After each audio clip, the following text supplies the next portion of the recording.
भारत माता के। आपको लगता है इतनी देर में आवाज पहुंच जाएगी शीला जी को? भारत माता के बहुत बहुत शुक्रिया, बहुत बहुत धन्यवाद। और मैं इसलिए उत्साहित हूं, सभाएं तो रोज हो रही हैं, लेकिन आज मैं अपने कवि और एक मध्यम दर्जे की सेलिब्रिटी होने के एक्टिविस्ट में बदलने की जन्मभूमि पर आया हूं। मैं इसलिए ये बात कह रहा हूं कि इस आंदोलन में मुझे बलपूर्वक लाने वाले उस साथी के यहां आया हूं जिसने मुझसे कहा था ये गाना बजाना बहुत हो गया, ये 1-2 लाख के लिफाफे बहुत हो गए, देश ने और इन जवान लड़कों ने जो तुझे दिया है अब इसे लौटाने का वक्त है, तिरंगा हाथ में उठा, मेरे और अरविंद के साथ रामलीला मैदान में चल। मैं उस मनीष के साथ आया हूं। इसलिए मैं आपसे एक वादा शुरू में करे दे रहा हूं। पूरी दिल्ली में मैं दिन में 2-2, 3-3 रैलियां पढ़ रहा हूं। सदा ये बात होती है कि पटपड़गंज हम हजारों वोट के मार्जिन से जीत रहे हैं, पर पता नहीं मेरे दिल में सदा ये रहता है कि नहीं, यहां मैं कोई रिस्क नहीं ले सकता। इसलिए चुनाव के आखिरी 15 दिन में पटपड़गंज आकर रहने वाला हूं। मैं आपसे सूचना दे रहा हूं, मैं यहीं आकर रहने वाला हूं। और मुझे लगता है कि इस सूचना मात्र से अनिल चौधरी जी की नींद के 2-3 घंटे आज कम हो जाने वाले हैं कि अब तो दूसरा है। एक से ही परेशान थे, दूसरा रायता और आ गया है अब यहां पर। तो मैं आपको जो आपने कविताएं चाहिए वो भी सुनाऊंगा, लेकिन पहले मैं वो बात कर लूं जो इस मंच पर हो रही है। अगर आप लोगों को यह भ्रम है कि मैं आपसे यह कहने आया हूं कि एक चुनाव हो रहा है नवंबर में जिसमें 2 पार्टियां पहले से खड़ी थी, एक कांग्रेस एक भाजपा, इन 2 पुराने चोरों के रहते एक नई आम आदमी पार्टी आ गई है, आप उसको झाड़ू पर बटन दबा देना तो आप गलत फहमी में हैं। मैं आपसे बिल्कुल ये कहने नहीं आया। मैं आज हिंदी के दिन पर कह रहा हूं, हमारे खानदान के बड़े बेटे कबीर ने कहा था, हरी मरी है तो हम भी मरी हैं, हरी ना मरी है तो हम काहे को मरी हैं। तो लुटोगे तो तुम भी लुटोगे और नहीं लुटेंगे तो हम भी नहीं लुटेंगे, हारोगे तो तुम भी हारोगे और जीतेंगे तो हम भी जीतेंगे। लड़ाई मेरी और मनीष की नहीं है, लड़ाई आपकी है। लड़ाई आप सबकी है कि आपको कितना जीतना है। अभी विजय गोयल जी के बारे में बताया, मुझे इनका चेहरा देख के देखिए, उधर पोस्टर भी लगा हुआ है, मुझे काफी दया आती है। मतलब एक तो क्या है, भले आदमी है ठीक है, पता नहीं, पर चेहरा ऐसा, कोशिश उन्होंने काफी की अरविंद की तरह उंगलियों करके फोटो खिंचवाने की। वही सारे मुद्दे लेके आए जो अरविंद केजरीवाल लेके आए, मनीष लेके आए। लेकिन पता नहीं, मेरा ड्राइवर लखीमपुर का है, वो मुझसे कह रहा था भाई साहब ये जमानत पे कब छूटे। मैंने कहा ऐसा नहीं है, तो भले आदमी आज तक कभी जेल नहीं गए, लड़े नहीं सड़कों पे, ये तो पहली बार अरविंद। अब ये बेचारे इसलिए दुखी हैं कि इतने साल की मेहनत के बाद पहली बार जुगाड़ लगने का था कि शायद मुख्यमंत्री बन जाए, उसमें अरविंद ने और मनीष ने रायता ढोल दिया कि आप क्या करें। तो मेरा आपसे यह कहना है, जितने भी लोग यहां पर आए हों, कि आज के बाद से हमें एक कसम खानी है कि जो हमें ललकारा गया था, हम गए थे क्या इनसे कहने के हम चुनाव लड़ेंगे? हम गए थे क्या? हम क्या गए थे? इस इंद्रप्रस्थ नगरी में जहां महाभारत रचा गया था, वहां एक आदमी इनसे 5 कानून मांगने के लिए गया था। पहले कानून पर भूखा रहा था रामलीला मैदान में। क्या नाम था उस आदमी का, उस बुजुर्ग का? उनका नाम अन्ना हजारे नहीं था, उनका नाम था किशन बाबूराव अन्ना हजारे। उनके नाम के आगे कृष्ण लिखा हुआ था और पीछे 4-5 लोग खड़े हुए थे। क्या कहते थे कांग्रेस भाजपा वाले? ये 4-5 ही तो हैं, अरविंद केजरीवाल, मनीष सिसोदिया, प्रशांत भूषण कुमार, विश्वास, किरण बेदी। 5 से क्या होता है? ये हजारों थे, ये सैकड़ों थे। और हमारा कृष्ण इनसे पहला गांव मांगने के लिए गया था। जनलोकपाल पहला गांव था। दूसरा गांव था राइट टू रिजेक्ट, हम वापस भेज सकें। अगर हमारे पास लिस्ट ठीक ना हो तो हम ये कहें सारे चोरों की लिस्ट लेके आए हो, कहीं थाने से आए हो, कहीं पार्टी से आए हो, दूसरी लिस्ट बनाओ, ये वाली नहीं चुननी। Right to recall, Manish Sisodia से विधायक हो जाए, महत्वपूर्ण मंत्री हो जाए, ये तो उनमें से जो बड़े मंत्री बनेंगे, मुख्यमंत्री बन सकते हैं। इनका तो दाव बड़ा है, चूंकि ये लोकप्रिय हैं, आप सब इन्हें चाहते हैं, पूरी दिल्ली चाहती है, देश चाहता है। लेकिन अगर कल 3 महीने बाद मनीष सिसोदिया दिखाई न दें तो इसी पार्क में इतने हजार लोग इकट्ठे हों जो यहाँ 5-10 हजार लोग हैं, ये चुनाव आयोग को लिख के दें, साहब मंत्री बनाया था, मुख्यमंत्री लौटा नहीं है 3 महीने से। चुनाव आयोग एक बार दोबारा चुनाव कराए और मुख्यमंत्री जी दोबारा यहाँ ऑटो में टहलते नजर आए कि थे, अब नहीं रहे, अब नहीं है मुख्यमंत्री। ये होता है राइट टू रिजेक्ट। एक था ग्राम स्वराज, कि आपको यहां बिठा के बताया जाए कि इस वार्ड के लिए दिल्ली की सचिवालय ने 2 करोड़ रुपए दिए, बताओ भाई लाइट लगाऊं, सड़क बनाऊं, कि स्कूल खुलवाऊं, क्या करूं? आप लोग कहो बाकी सब तो ठीक है, पार्क में थोड़ा काम ठीक नहीं है, पार्क में करा दो। पूछ कर करना काम लोगों से, ये होता राइट टू रिजेक्ट। ये 5 बात मांगने के लिए गए थे हम, और पहली बात पर दिल्ली के अहंकारी कौरवों ने क्या कहा, जो दुर्योधन ने कहा था, सूच्यग्रम नैव दास्यामि बिना युद्धे न केशव। हे केशव, बिना लड़े तो सुई की नोक के बराबर भाग नहीं देंगे। तालियां कम मची, सुन लो दिल्ली के कौरवों, अखाड़ा खिंच गया है। नवंबर में तुम्हें बता देंगे कि पांडव जीतते हैं या तुम्हारी कौरवों की सेना जीतती है। ये दो मूर्ख हैं। अरे हम तो इनसे कानून ही मांग रहे थे, ये कानून में कोई लोचा डाल लेते कि आज के बाद वाले चोट्टे गिरफ्तार होंगे, पिछले डकैतों का नहीं होगा। तो हम क्या लड़ने जाते क्या इनसे? हम कहते चलो पिछले वाले जो हैं वो बुजुर्ग होकर मर जाएंगे, कोई दिक्कत नहीं, नए ताजों को देखते हैं। लेकिन ये भी नहीं माने। इन्हें था कि पता नहीं क्या हो जाएगा। कुछ लोग इन्होंने काम पे छोड़ दिए, दिग्विजय सिंह जैसे, वो भी एक ही आइटम है। भगवान ने उसके मुंह में ऐसा वाला सिम कार्ड है डाला जिसमें आउट गोइंग है, कोई काम ही नहीं है। इतना अहंकार किस बात का, इतना गुरूर किस बात का? लोग तो हमसे भी प्यार करते हैं। ये माएं बैठी हैं सड़क पर मिलती हैं तो सिर पर हाथ फिराती हैं, बेटा आराम से अकेले मत निकला करो, ये कांग्रेसी बड़े नकटे हैं, किस दिन कुछ करवा देंगे। मैंने कहा माता जी, दो शब्द एक साथ बोलने की क्या जरूरत है? कांग्रेसी बोल देते तो मैं समझ जाता कि क्या है इसमें, दो शब्द क्या बिगाड़ रही हो। हमसे भी लोग प्यार करते हैं, पर हम में तो अहंकार नहीं है। तुम में इतना अहंकार क्यों आ गया कि शीला दीक्षित अगर जमुना पार आती हैं, इस इलाके में आती हैं, तो कहती हैं यहाँ तो पागल रहते थे, मैंने रहने लायक बना दिया। लोग कहते हैं बिजली का बिल ज्यादा आ गया, तो कहती हैं कूलर क्यों चला रहे हो, पंखा चला लो, वरना केजरीवाल थोड़ी पैसे देगा। मैंने कहा केजरीवाल तो तुम्हारे और तुम्हारे लड़के के भी ले लेता, ज्वाइंट कमिश्नर था इनकम टैक्स का। वो तो उसे देशभक्ति का कीड़ा काट गया था, जो उसने अपनी नौकरी भी छुड़वा दी और हम जैसों की भी छुड़वा दी। उसने कहा छोड़ो नौकरी, चलो बाद में काम करेंगे। बोले इतना अहंकार। नजफगढ़ के लोग गए कि मैडम हमारा अनाज भीग गया है। बोले अभी सड़ा थोड़ी है, भीगा ही तो है। मालवीय नगर में लोग गंदा पानी पी के बीमार हो गए। लोगों ने कहा दिल्ली में पानी गंदा मिल रहा है, ये क्या चक्कर है? बोली लोग मर थोड़ी गए, आप तो ऐसे आए मेरे पास। शीला दीक्षित जी, इतना गुरूर शोभा नहीं देता। और अगली बात जो कह रहा हूं, यहां से लेकर दिल्ली तक इन बहरे हुक्मरानों के कान के पर्दे फट जाएं। इतना जुनून पैदा करना, इतना गुरूर शोभा नहीं देता। तुम्हारी तो औकात क्या है? जिन अंग्रेजों का सूरज नहीं डूबता था, उनके वायसराय के कपड़े हिंदुस्तान के बैंड बाजे वाले पहनते हैं आजकल। नवंबर तक रुको तुम। और ये हो क्या रहा है? ये पहली पार्टी है जिसने कहा कि हम अपनी कॉन्स्टिट्यूशन में ये प्रावधान रखते हैं कि हम एक भी व्यक्ति ऐसा नहीं लेंगे जिसके एक परिवार के दो लोग हमारी एग्जीक्यूटिव में हों, एक परिवार के दो हों। हम दोनों बचपन के दोस्त हैं, पहली क्लास से साथ पढ़े हैं। भगवान न करे भाई ना हुए, वरना ये होता पार्टी में मैं ना होता। ये पहली पार्टी है जिसने कहा कि दो नहीं रहेंगे। शांति भूषण, प्रशांत भूषण जी दोनों लड़े लोकपाल के लिए, आप सबने देखा। शांति भूषण जी का अनुभव लड़ा, प्रशांत भूषण की योग्यता लड़ी। लेकिन जब पार्टी बनी तो हमने दोनों से पूछा बताइए किसको रहना है। शांति भूषण जी ने कहा मैं तो 77 में मुकदमा लड़के इंदिरा गांधी को हरवा चुका, प्रशांत जवान है, वो 2G के लिए लड़ते हैं, उन्हें पार्टी में ले जाइए, मैं बाहर रह जाऊंगा। 1 करोड़ रुपए का चेक दिया, लेकिन पार्टी की नोएडा इकाई की 54 के सदस्य नहीं है वो हमारे। और आप ऊपर से चल के देखिए, जम्मू कश्मीर से चलिए, मुख्यमंत्री शेख अब्दुल्ला, उसका लड़का फारूक अब्दुल्ला, उसका लड़का उमर अब्दुल्ला। पंजाब में आ जाइए प्रकाश सिंह बादल, उनका लड़का सुखबीर बादल, उसकी पत्नी श्रीमती बादल पार्लियामेंट में। हरियाणा में आ जाइए चौधरी देवीलाल, उनका लड़का ओम प्रकाश चौटाला, अभय चौटाला। दिल्ली में आ जाइए उमाशंकर दीक्षित, नेहरू की कैबिनेट के मिनिस्टर, उनकी बहू शीला दीक्षित, उनका लड़का संदीप दीक्षित। अबे प्राइवेट लिमिटेड कंपनी खोल रखी है कि देश चला रहे हो तुम? कर क्या रखा है इस देश का तुमने? रोज नए नमूने पकड़ लाते। एक वो नया टेडी बियर पकड़ के लाए कांग्रेस वाले, ये भारत भाग्य विधाता बनेगा भाई। दामिनी के साथ कुछ हो जाए, गुड़िया के साथ गैंग रेप हो जाए, लोकपाल पे हल्ला मच जाए, कॉमनवेल्थ में पुल गिर जाए, कभी होता ही नहीं। आप पप्पू पूछो कहां है भैया? मैंने पूछा कांग्रेसियों से, मैंने कहा यार देश में इतनी प्रॉब्लम है, वो कहां है, युवराज कहां है? बोले स्पेन गए। मैंने कहा वाह साहब, कंट्री पेन में और पट्टा स्पेन में। मैंने कहा क्यों गए स्पेन? बोले बाल कटवाने गए। मैंने कहा भारत के नाक कटवाने ही आते हैं क्या? और उनको लेके आए। भाजपा वाले और नया निकाल के लाए। आप देखिए भाजपा वाले भ्रष्टाचार की देश की लड़ाई, जिसमें दिल्ली के बच्चे जागे, 9वें दिन बच्चे रोने लगे जब अन्ना भूखे थे। अरविंद और मनीष जब बैठे थे तो महिलाएं रोने लगी कि ये हमारे लाल भूखे हैं।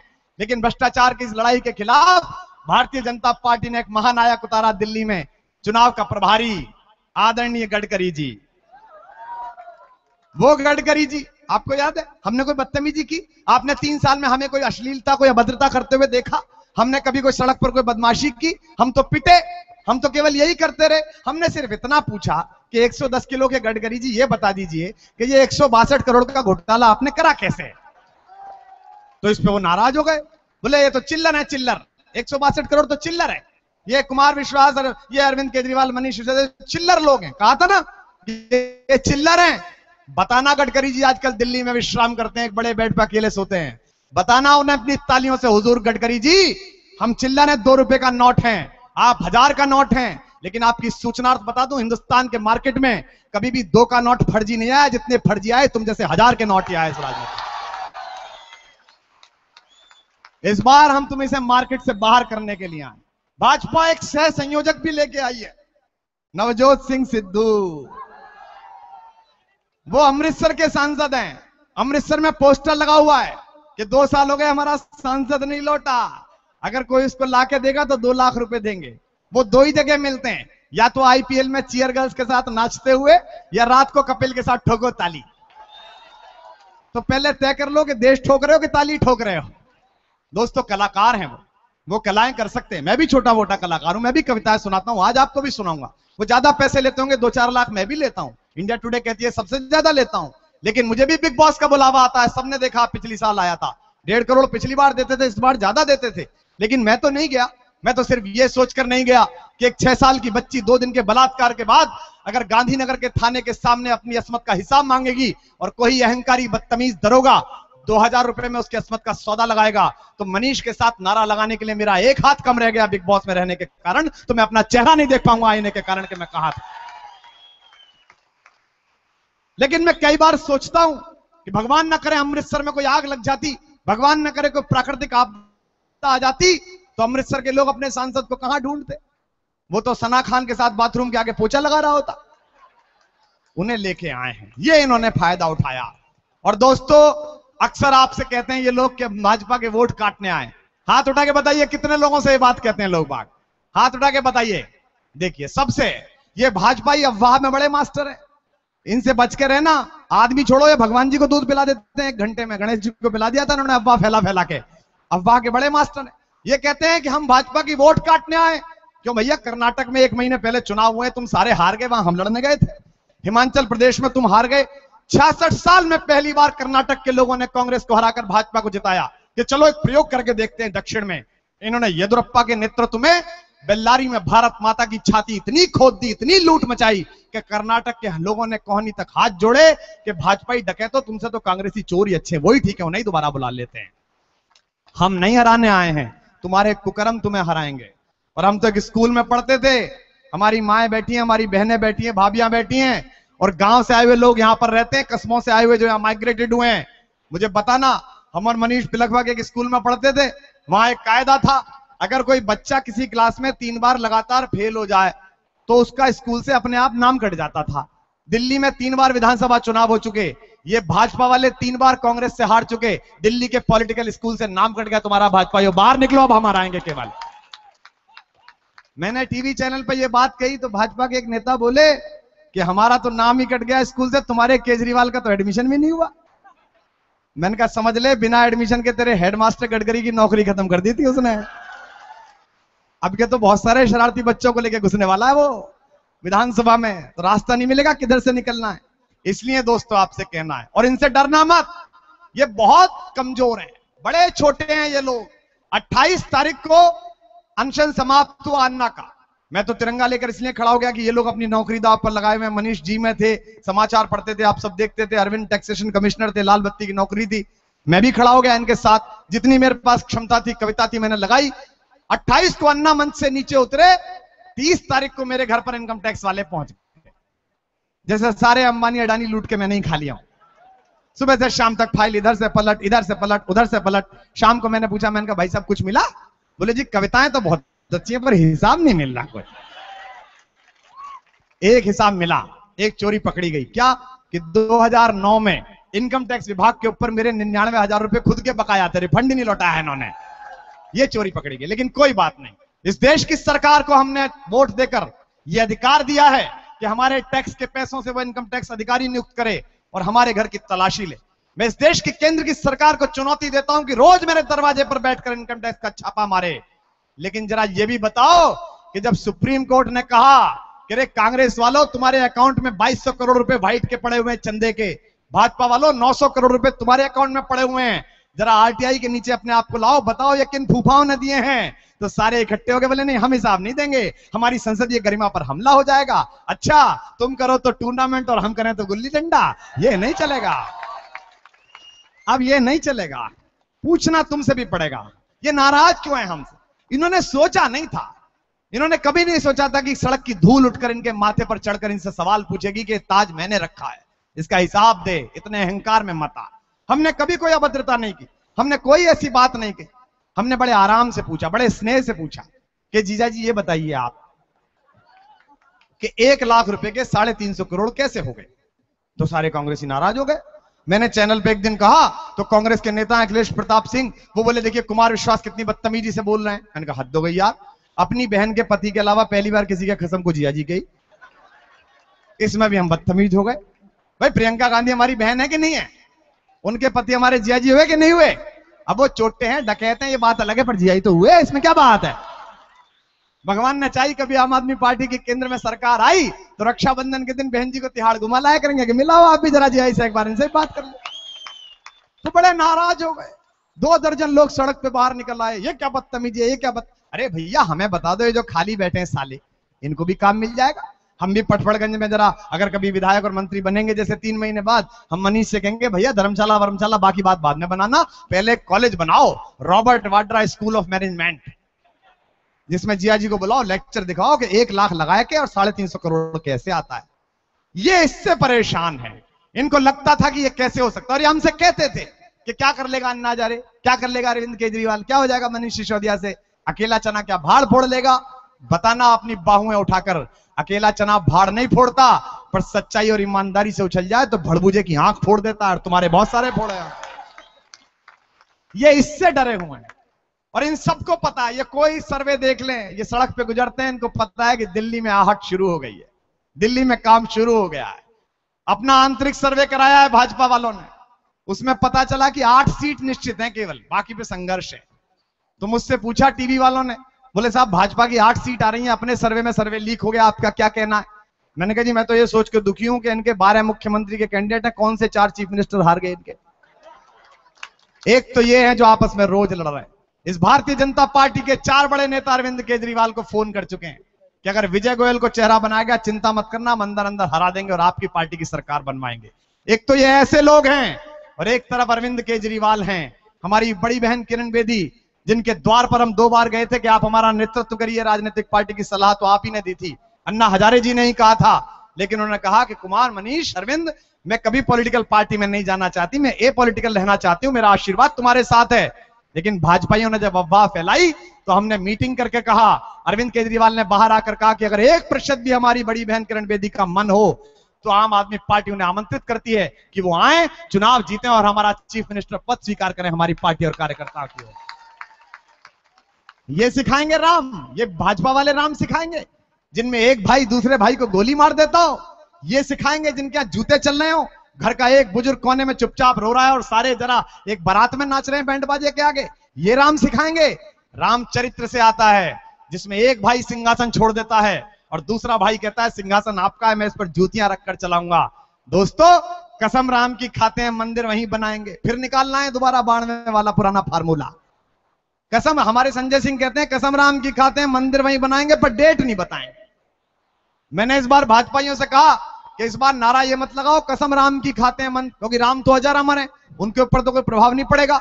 इस बार भाजपाइयों नारा लगाओ कसम बाप की खाते हैं, मंदिर वहीं बनाएंगे, ताकि चुनाव के बाद 150 के मरे तो मिले, कम से कम कुछ तो काम हो तुम्हारे यहाँ, क्योंकि बनाना तो तुम्हें है नहीं। इस देश में मंदिर बनाना महत्वपूर्ण नहीं है, वो तो हिंदू और मुसलमान बैठ के तय कर लेंगे। मुझे कश्मीर से कन्याकुमारी तक एक मुसलमान नहीं मिला जिसने ये कहा हो कि अयोध्या में राम का मंदिर नहीं बनना चाहिए। ये पूरा देश चाहता है कि भगवान राम की जगह पर मंदिर बने, भाजपा और संघ के अलावा ये दोनों नहीं चाहते, क्योंकि ये जानते हैं कि अगर एक बार बन गया तो इन दोनों के हाथ से मुद्दा छिन जाएगा। हमें लड़ाएंगे कैसे, हमारा मुजफ्फरनगर कैसे कराएंगे, ये लाशें कैसे बटाएंगे ये, क्योंकि ये सब जानते हैं कि अगर हाथों से उम्मीदों का शीशा छूट जाता है तो पल भर में ही ख्वाबों से भी पीछा छूट जाता है। अगर हम लोग थोड़ी देर लड़ना भूल जाते हैं, सियासी सुरमाओं का पसीना छूट जाता है। इनकी बेशर्मी की लिमिट है, कोई काम हो जाए इनको कोई शर्म नहीं आती। सुप्रीम कोर्ट ने कहा इनसे कि जिनको 2 साल की सजा हो गई हो उनको विधानसभा लोकसभा से बाहर निकालकर खड़ा करो। ये भाजपा कांग्रेस दोनों मिल गए, आपने देखा दोनों सदन में चुपचाप पास कर लिया 5 मिनट में। नहीं नहीं नहीं, क्योंकि चोर दोनों के यहां है। कांग्रेस के पास 48 दागी हैं, भाजपा के पास 42 दागी हैं। अब ये मत कहना कि इनके पास 4 कम है इसलिए ज्यादा अच्छे हैं। छोटा चोर बड़ा चोर नहीं है। इस बार या तो ठीक आदमी चुनना है या तो नहीं चुनना है। ये लड़ाई इस बार ये नहीं है कि विजय गोयल, शीला दीक्षित, अरविंद केजरीवाल में से कौन दिल्ली का मुख्यमंत्री बने। लड़ाई इस बार ये है कि अरविंद केजरीवाल और मनीष सिसोदिया जैसे लोग देश की राजनीति में आए या ना आए। अगर एक बार भगवान न करे आपने फैसला गलत कर दिया तो कम से कम 100 साल हिंदुस्तान की राजनीति पर गुंडों का कब्जा रहेगा। अच्छा आदमी कोशिश नहीं कर पाएगा। इसलिए अपनी मजबूती खड़ी कर देना इस मैदान में, इसलिए अपना हाथ खड़ा कर देना इस मैदान में। इनकी बेशर्मी की लिमिट यह है कि रक्षाबंधन से ठीक पहले 5 जवानों के शव आए और ये आपस में सदन में क्रिकेट खेलते रहे। तुम्हारे टाइम में तो 250 मरे थे, हमारे टाइम में तो अभी 150 ही मरे। अबे 2020 का स्कोर देख रहे हो कि जवानों के शव देख रहे हो? ये देश के बेटे हैं और 10-10 लाख रुपए देकर इन्होंने सोचा काम हो गया। सलाम करिए बिहार की उन 4 वीरांगनाओं को, उन शहीदों की विधवाओं को जिन्होंने 10 लाख रुपए की गड्डी सरकार के मुंह पर फेंक कर मारी के रखो अपनी गड्डी।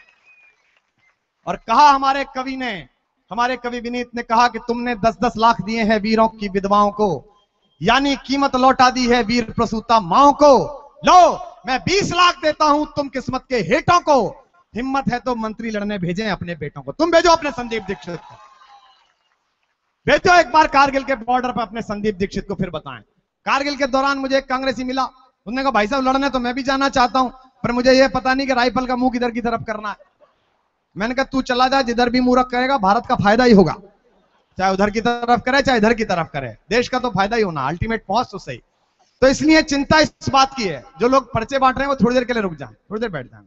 चिंता इस बात की नहीं है, सरकार तो आपकी बन रही है, ये टोपी वाले सरकार तो बना रहे हैं और इनकी चेतना में और बाकी चेतना में क्या अंतर है। मेट्रो में अगर युवक कांग्रेस की रैली वाले चढ़े राहुल गांधी का फोटो लगाए तो एक सदगृहस्थ जा रहा हो तो अपनी बच्ची से कहता है 16-17 साल की बेटा इधर बैठ जा जरा लफंगे आगे। और आप लोग टोपी लगाकर जब सड़क पर निकलते हो तो दिल्ली पब्लिक स्कूल जाता हुआ एक छोटा बच्चा भी आपको देखकर कहता है जय हिंद, भारत माता की जय, इंकलाब जिंदाबाद। ये ताकत आपने पैदा की है। दामिनी के कांड के बाद शीला दीक्षित जी से पूछा कि ये बताइए कि आप कर क्या रही हैं, दिल्ली पुलिस ऐसी कैसे हो गई? बोले पुलिस मेरे कंट्रोल में नहीं है, वो तो सुशील कुमार शिंदे के कंट्रोल में। अच्छा सुशील कुमार शिंदे किसके कंट्रोल में? उस मैडम के जिसके तुम दोनों कंट्रोल में हो। 1 मिनट लगेगा, पुलिस ले लो अपने पास, पुलिस से काम कराओ। लेकिन आम आदमी पार्टी ने ऐसा नहीं किया, उन्होंने महिला सुरक्षा दल बनाया। 6 साल की एक बिटिया के साथ 2 दिन बलात्कार हुआ और वो बच्ची का पिता बिहार से रहने वाला, उत्तर प्रदेश का रहने वाला परिवार जब पहुंचा थाने में भजनपुरा में तो दरोगा ने 2000 रुपए ऑफर कर दिए। रोता हुआ वो ऑटो में बैठ के अपनी बिटिया को ला रहा था। ऑटो वाले ने पूछ लिया भैया क्या हो गया? बोले साहब बच्ची के साथ इतना गंदा काम हुआ, हम गए रहे और दरोगा जी हमको 2 लाख रुपए 2000 रुपए देके बोले कि घर जाओ, अब कहां जाएं? ऑटो वाले ने साइड में ऑटो लगाया और कहा ये जो पीछे पोस्टर लगा है इसमें एक नंबर लिख रहा है, उसके ऊपर कॉल कर ले, शायद तेरा काम हो जाए। हेल्पलाइन पे नंबर हुआ, अरविंद भाई से बात हुई, मनीष से बात हुई। मनीष ने कहा भाई जहां खड़े हो वहीं खड़े रहो, 15 मिनट के अंदर तुम्हारे पास लोग पहुंचेंगे। 100 से ज्यादा लोग पहुंचे। 1.5 दिन लड़ाई लड़ी और इस दिल्ली पुलिस को FIR को लिखना पड़ा और उस बच्ची को न्याय दिलाना पड़ा। इन्होंने तो ये नहीं कही। उसने फोन किया तो अरविंद केजरीवाल ने तो नहीं कहा कि अभी चुनाव में 3 महीने बाकी हैं, मेरे हाथ में तो कुछ नहीं है, अभी तो बलात्कार करवाते रहो, मैं मुख्यमंत्री बनूंगा तब देखूंगा आपका। शर्म नहीं आती इनको, किसी बात की शर्म लिहाज नहीं है। और हम तो आज भी कह रहे हैं, इस आंदोलन के सबसे बड़े नेता के मंच पर खड़े होकर कह रहा हूं, जो इस आंदोलन के 2 सबसे बड़े चेहरे हैं उनके मंच पर खड़े होकर कह रहा हूं, ये भाजपा, ये कांग्रेस, ये सपा बसपा, जिन 5 कानूनों के लिए लड़ाई शुरू की थी, जो हमसे कहते हैं कि हम पॉलिटिकल हो गए, पूरी दुनिया देख रही है इस वेबकास्टिंग को। पूरी दुनिया के 150 मुल्कों में प्रसारण जा रहा है आपकी 10,000 15,000 की भीड़ जितनी जहां तक जनता है। मैं इनके सामने चुनौती देता हूं, ये पार्लियामेंट का आपात सेशन बुलाएं दिल्ली विधानसभा चुनाव से पहले और 5 कानून पास कर दें, Jan Lokpal, right to reject, right to recall, act of accountability और ग्राम स्वराज। आम आदमी पार्टी भारत के इतिहास की पहली पार्टी होगी जो चुनाव आयोग जाएगी और कहेगी हमारी पार्टी भंग कर दीजिए, हमें चुनाव नहीं लड़ना, हमारे नेताओं ने ठीक काम कर दिया। औकात तो लाओ इतनी, हिम्मत तो करो इतनी, लेकिन ये काम नहीं करेंगे। आज से 2 साल पहले मेरी कविताएं सबको पसंद आती थी, कांग्रेसी भी खुश थे, उनके टेडी बियर के मोबाइल में भी दीवाना कहता भरी हुई थी। भाजपा वाले तो बिल्कुल लहले लट्टू थे, ये आदमी ठीक है, खरा खरा बोलता है। लेकिन आज सारा संकट खड़ा हो गया है। मेरी आज से 10-15 साल पुरानी सारी वीडियो खंगाली जा रही हैं, उनको 30-30 सेकंड का कटवाया जा रहा है। कुमार विश्वास डूइंग देश, कुमार विश्वास अब्यूजिंग फलाना, कुमार विश्वास अब्यूजिंग डू। तुम करते रहो, अगर तुम मलाई खाते हो तो ये लोग भी रोटी खाते हैं। भारत पर जान देने के लिए 3 चीजें होती हैं, तन मन धन। एक चीज एक आदमी बचा जाता है, सच्चा देशभक्त भी बचा जाता है, और वो होती है उसकी छवि, उसकी इमेज। मैं अपनी छवि भी दांव पर लगाने को तैयार हूं। मेरे बदनाम होने के बाद भी अगर भारतीय राजनीति सकारात्मक होती हो तो कोई बात नहीं, यह भी सह लिया जाएगा। अच्छा, नए अब देखो वो समाजवादी पार्टी, वो भी आजकल सुना यहां पे दिल्ली में कुछ वोट काटने के जुगाड़ में आई है, इनके कांग्रेसियों के साथ सेटअप करके। उनके विधायक जी अभी गोवा में पकड़े गए थे, आपने देखा था, 6 लड़कियों को लैपटॉप बांट रहे थे। हाँ, लैपटॉप का मतलब लैपटॉप ही समझे आप। भाई अखिलेश यादव ने कहा कि उत्तर प्रदेश में सब पूरा हो गया, वहां जाके बांट के आओ, लेकिन इस पर नहीं बोलते। जस्टिस वर्मा ने दामिनी के बाद रिपोर्ट दी कि पहला काम यह करो कि जिनके खिलाफ महिला उत्पीड़न का केस हो, ऐसे आदमी को पार्लियामेंट और विधानसभा में ना घुसने दो। जस्टिस वर्मा स्वर्गीय हो गए इस दुख को लेते हुए कि भाजपा कांग्रेसी वाले सारे मिल गए आपस में, लेकिन इन्होंने वो कानून का एक अंश हटा दिया, अन्यथा इस सदन में कोई भी ऐसा आदमी ना बैठता जो हमारी मां बहनों के ऊपर खराब दृष्टि रखता हो। ये इन्होंने नहीं करा। और यहां जितने लोग सुनते हैं, मैं आपको बता रहा हूं, इसे मजाक में मत लेना। अगर दिल्ली में आम आदमी पार्टी की सरकार बनी तो 14 के लोकसभा चुनाव में आम आदमी पार्टी के खिलाफ ये भाजपा कांग्रेस वाले मिलकर चुनाव लड़ेंगे, और चुनाव चिन्ह होगा हाथ के पंजे में कमल का फूल। क्योंकि दिल्ली में देख लो आप, किसी भाजपाई से मिलो वो गाली देता किसे मिलेगा? आम आदमी पार्टी को। केजरीवाल बहुत बदमाश है, मनीष सिसोदिया ऐसा। आप किसी कांग्रेसी से मिलो, किसको गाली देता मिलेगा? आम आदमी पार्टी को। जैसे हमने इनके भैंस खोल ली हो। 66 साल से राज्य तुम्हारा, सवाल हमसे पूछते हो कश्मीर पे आपका क्या स्टैंड है, उस पे क्या स्टैंड है, दलितों का क्या करोगे, वनवासियों का क्या करोगे, नाली में कूड़ा पड़। अबे सरकार हमने चलाई कि तुमने चलाई? पहले तू बता कि तैने क्या करा, हम तो बता ही देंगे हम क्या करेंगे। हम तो एक बार आ जाएं, हम कहेंगे नहीं, तुझको पता चलेगी कि ये हो गया, क्योंकि तुमने यही सोचा था कि हम छोटे लोग हैं। और मुझे अच्छी तरह याद है, मनीष को भी याद होगा, आंदोलन चल रहा था, 24 तारीख को 24 अगस्त को एक बड़ी मीटिंग फेल हो गई थी, आपको याद है? हम सब गए थे, मेरी वाली सफेद कार में बैठ के हम लोग गए थे नॉर्थ ब्लॉक। प्रणब मुखर्जी, सलमान खुर्शीद, बड़े बड़े लोग वहां थे। उन्होंने कहा हम नहीं देते जन लोकपाल, जो चाहे कर लो। किरण बेदी ने कहा कि अन्ना का अनशन इतने दिन हो गया, बोले तुमने बिठाया है तुम जानो। सबको डांटा, मनीष को डांटा, मैं तुम्हारे कबीर की जांच करा लूंगा। अरविंद से कहा तेरे ऊपर 9 लाख रुपए बकाया है। मुझसे कहा तुम कॉलेज नहीं जाते हो, मैंने इस्तीफा ही दे दिया। मैंने कहा ले तू चला जा, मैं तो बाद में कर लूंगा नौकरी, कभी तू पढ़ ले पहले, ज्यादा जरूरत तुझे ही लग रही है। लेकिन हम लौट के आए तो इन्हें लगा कि ये डर गए होंगे। हमारे खानदान की जन्म पत्री निकाल ली, तुम्हारा भाई वहां रहता है सिलवास में, उसने फला प्लॉट लिया था, तुम्हारी भाभी वहां। अरे ये क्या, पूरा काम निकाल के आई भी मिनिस्ट्री बैठी हुई थी। इन्हें लगा अब ये डर जाएंगे, जाके अपने बाबा से कहेंगे बाबा उठाओ मुसल्ला, तुम जाओ वहां रालेगंज सिद्धि, हम अपने घर चले। लेकिन हम ऐसे थे ही नहीं। हम तो गए, रात को 11 बजे देश को उठाया। हमने कहा भैया गए थे, मारा नहीं पर डांटा बहुत आया, बहुत बेइज्जती करी। ये कहा जो करते हो कर लो। पूरा देश सड़कों पर आ गया। रात के 11 बजे करोड़ों लोग हिंदुस्तान की सड़कों पर आ गए। प्रणब मुखर्जी को उस वृद्धावस्था में रात के 12:30 बजे बाहर निकलकर बयान देना पड़ा कि वार्ता टूटी नहीं है, वार्ता चल रही है। तो मुझको अंग्रेजी बोलने वाले एक मंत्री का फोन आया, उत्तर प्रदेश के मंत्री हैं, ऑक्सफोर्ड से पढ़े हैं, चोटे इतने की बैसाखी खा गए गरीबों के बेचारे, नहीं नाम नहीं लेना चाहिए। उन्होंने मुझे फोन किया, अंग्रेजी में बोले these are high level talks, Kumar you guys are behaving like street boys, तुम तो गली के लड़कों की तरह व्यवहार कर रहे हो। मैंने कहा हुजूर alter your sentence, we are not behaving like street boys, we are street boys, हम गली के लड़के हैं इसलिए ऐसा व्यवहार कर रहे हैं। और तुम्हारी यही समस्या है कि तुम्हारी कैम्ब्रिज और ऑक्सफोर्ड से आई हुई इस नकली नस्ल के सामने ये गली मोहल्ले के लड़के खड़े कैसे हो गए हिसाब मांगने के लिए, क्योंकि तुमको लगता था। और इतने ज्यादा एक यार 90 लाख रुपए की छोटे सा घोटाला कर लिया आपने, शर्म नहीं आई? आप बैसाखी खा गए, लोगों की हियरिंग एड खा गए और कहने लगे दीज आर गटर स्नाइप्स, ये तो नाली के कीड़े हैं। एक आदमी, मैंने तो कहा है, आज भी कह रहा हूं, सलमान खुर्शीद सुन लें, मैं इसी मंच से आम आदमी पार्टी से इस्तीफा देकर उनके बाहर दुकान लगा लूंगा जूते साफ करने की। एक हिसाब किताब सलमान खुर्शीद दे दें 90 लाख रुपए की उस बेईमानी का। उन्होंने कहा सियाने के एक रमेश सिंह नामक आदमी है, उसके कान में उन्होंने 5,500 रुपए की 2012 में एक मशीन लगाई थी, जनवरी 2012 में। वो जनवरी 2012 का कोई फोटो, कोई प्रमाण पत्र ला दें रमेश का, क्योंकि रमेश बेचारा 2009 में तो मर ही गया, तो कहां जाके ऊपर जाके मशीन लगा दी उसके यहां भाई। ऐसी छोटी बेईमानी। और जब हमने सवाल उठाया तो क्या बोले, पढ़े लिखे आदमी, कानून मंत्री, फर्रुखाबाद आओ और जिंदा वापस जाके दिखाओ, खून से होली खेलेंगे।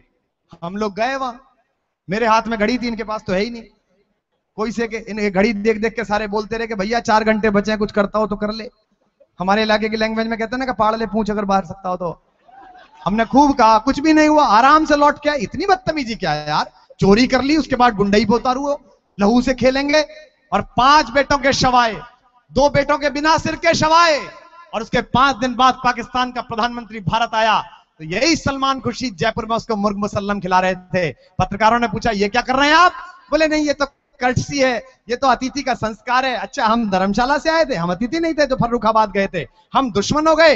लेकिन सलाम करिए दरगाह के उस खादिम को जिसने कहा सलमान खुर्शीद कितना ही मुर्ग मुसल्लम खिला लें, मैं इस हत्यारे को जियारत नहीं करवाऊंगा, मैं इसे अंदर नहीं घुसने दूंगा। इस देश का हिंदू मुसलमान लड़ना नहीं चाहता, ये लड़ाना चाहते हैं। 84 कोस की परिक्रमा लेके आए, राम का मंदिर बनाने के लिए लेके आए। किसी विधायक का, किसी मंत्री का यह काम नहीं होना चाहिए। क्या मनीष सिसोदिया कल यहां से विधायक होंगे, मंत्री होंगे, उनका काम यह होना चाहिए कि किसी पार्क में अवैध कब्जा करके या किसी सरकारी जमीन पर या सचमुच की जमीन पर कोई मंदिर मस्जिद बनवाए? ये काम नहीं होना चाहिए। और अगर ठीक बात कह रहा हूं तो मुझे अपनी तालियों से बताना, इस नई सकारात्मक राजनीति को शुरू करना। किसी विधायक का काम, किसी जनप्रतिनिधि का काम यह नहीं होना चाहिए कि वो अपनी कॉन्स्टिट्यूएंसी में मंदिर बनाने के दंगे आयोजित करे, बल्कि उसका काम होना चाहिए कि वो इतनी मेहनत करे कि उसकी पूरी कॉन्स्टिट्यूएंसी मंदिर और मस्जिद जैसे पवित्र वातावरण में सं जाए, ऐसी पवित्रता उसमें उतर जाए। एक वो दूसरा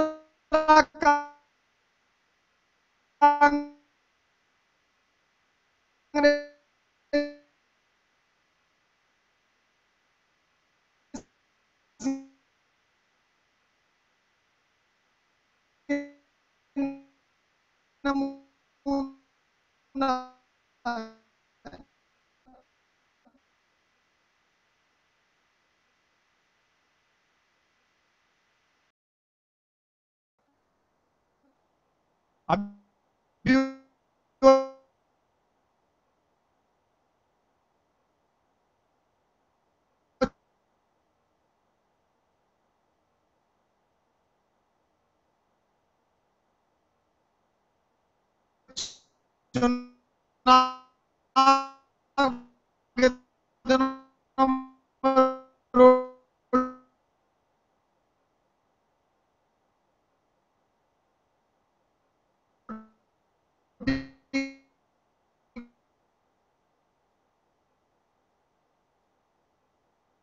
गाने आ जाएगा, देखना।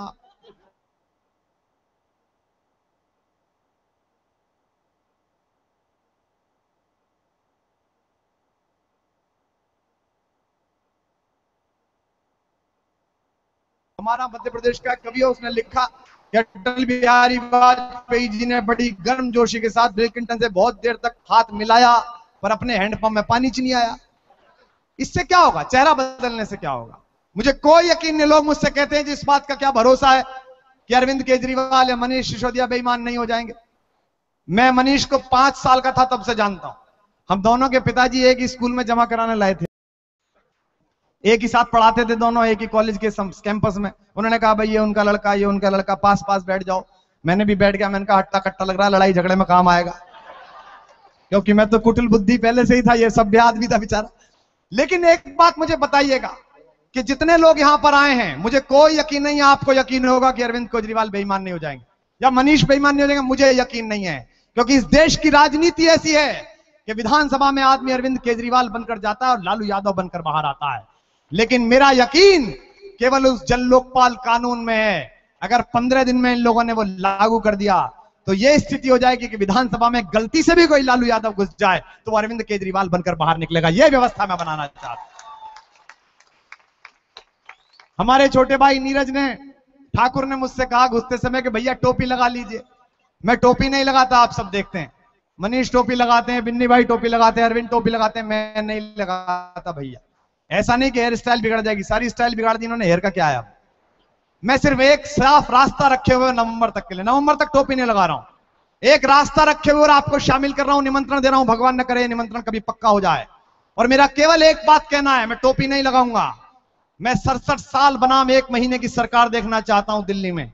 जो इन्होंने वादा किया है कि सरकार आने के बाद राजघाट पर जब शपथ होगी, इस बार गवर्नर के घर पे नहीं होगी, इस बार बापू की समाधि के सामने होगी कि तुम्हारी कसम खाते हैं बापू, यहीं अन्ना बैठे थे, यहीं से लड़ाई शुरू हुई थी, तुम्हारी कसम के साथ शपथ शुरू होगी।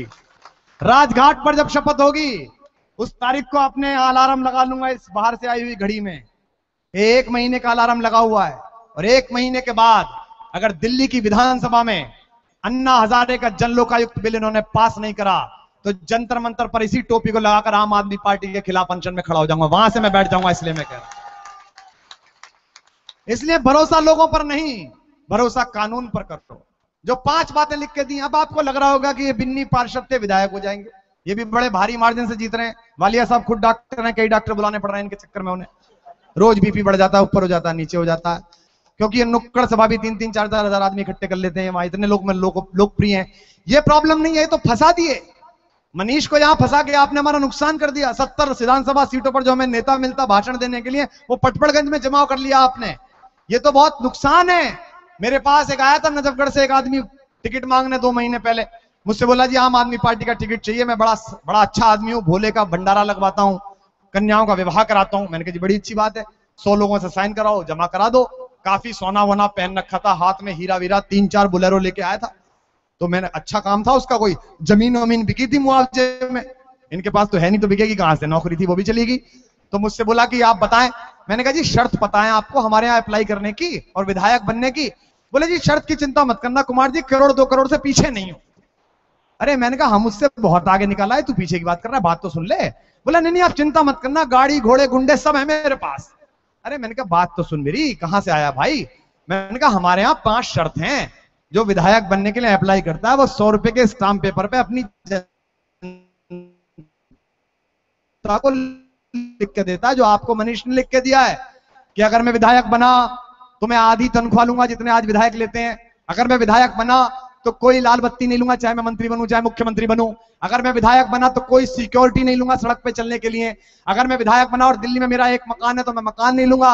और अगर मैं विधायक बना और मेरी सरकार बनी तो 1 महीने के अंदर अंदर अन्ना हजारे का जन लोकायुक्त बिल पास करूंगा। ये 5 बातें पता हैं। तो उसने चाय का कप अधर में लिया और हाथ के सामने रख दिया। बोले जी ये शर्त है तो मैं आपका टिकट क्यों लूंगा फिर? मैंने कहा मैं कौन सा तेरे घर पीले चावल लेके गया था भाई कि तुम्हारा टिकट ले लो। यही भाजपा और कांग्रेस वालों को गलत फहमी थी लोग कहां से आएंगे। बताना अपनी तालियों से इन भाजपा इन कांग्रेस वालों को कि भारत माता इतनी बांझ नहीं हुई है कि 70 ईमानदार बेटे बेटियां दिल्ली की विधानसभा में ना भेज सके। हम तुम्हारे बेईमानों के भरोसे नहीं है और चुनौती दे रहे हैं इस सभा में, रिकॉर्ड हो रहा है, लाइव जा रहा है पूरी दुनिया में। चुनौती दे रहे हैं, 3 वादे किए हमारी एग्जीक्यूटिव काउंसिल ने हमारे किसी विधायक के प्रत्याशी के खिलाफ।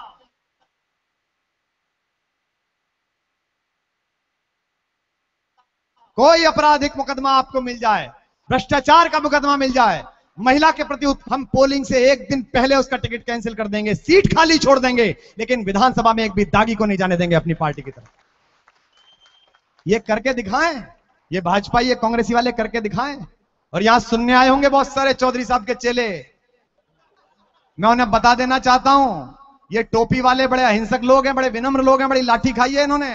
लेकिन भाजपा कांग्रेस वालों, तुमने प्रचार में योजना बनाई है कि इस बार ज्यादा दारू बटेगी, बीजेपी तो ज्यादा बांटेगी, क्योंकि गडकरी की जो खुद की फैक्ट्री है पूर्ति ब्रेवरीज, उनकी तो दारू की खुद की दुकान है, बहुत सस्ते में मिल जाएगी। लेकिन ध्यान रखना, चुनाव की रात को इन सारे कार्यकर्ता टोपी वालों के हाथ में, एक हाथ में तिरंगा होगा, एक हाथ में झाड़ू होगी, और कहीं तुम्हारी दारू बढ़ती मिल गई तो तुम्हारी दारू और तुम्हें दोनों को पटपड़गंज तक बाहर छोड़ के आएंगे। ध्यान रखना, चुनौती दे रहे हैं। ये आम आदमी पार्टी के तपस्वी हैं, ये अहिंसक जरूर है, नपुंसक नहीं है जैसी तुम्हारी राजनीतियां हैं, इसलिए ध्यान रखना। तो ये इस बात से परेशान है, इनकी प्रॉब्लम ये है कि ये लोग कहां से आ गए। लेकिन हर एक को मिलता है समय, बहुत समय दिया तुम्हें हमने, तुम्हारी लाल बत्तियों के बड़े जलवे सहे हमने, लेकिन तुमने 67 साल में ऐसी स्थिति बना दी कि लाल और नीली बत्ती के जिन कारों पर हंडे हैं, गौर से देखो उनमें बैठे लोग अधिकतर गुंडे। देश के कृषि मंत्री, देश के कृषि मंत्री हैं, आप सब जानते हैं, शरद पवार साहब किसी से सीधे मुंह बात ही नहीं करते हैं, आपने देखे होंगे अक्सर। वो उनको बीपीएल से ज्यादा आईपीएल की चिंता है, और वो कृषि मंत्री हैं। एक पगलाए हुए लड़के ने गुस्से में ज्यादा भाव बढ़े तो उनके कान पे एक झापड़ मारने की कोशिश की, जो लगा नहीं। हमें इस बात का दुख है, नहीं इस बात का नहीं, इस बात का दुख है कि किसी को ऐसी हरकत नहीं करनी चाहिए। आप गलत समझ जाते हैं सदा।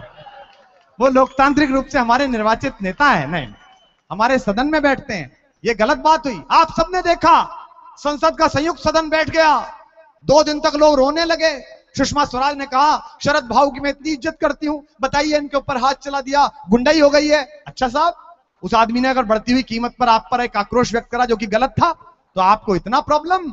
लेकिन हमसे पूछो, बताना कि हमसे पूछो, उठाए हैं कितने सितम, जिंदगी से चले मौत तक आ गए, एक हम हैं जो चुप चोट सहते रहे, आप थप्पड़ लगा और घबरा गए, आपकी इतनी समस्या शुरू हो गई। कभी इस आग को सहकर तो देखो, इस सड़क पर उतरकर तो देखो, इस पटपड़गंज में बिना अपने गुंडों के, बिना अपने ब्लैक कैट वाले कमांडो के सड़क पर चलकर तो देखो, तब ये जनता तुम्हें बताएगी।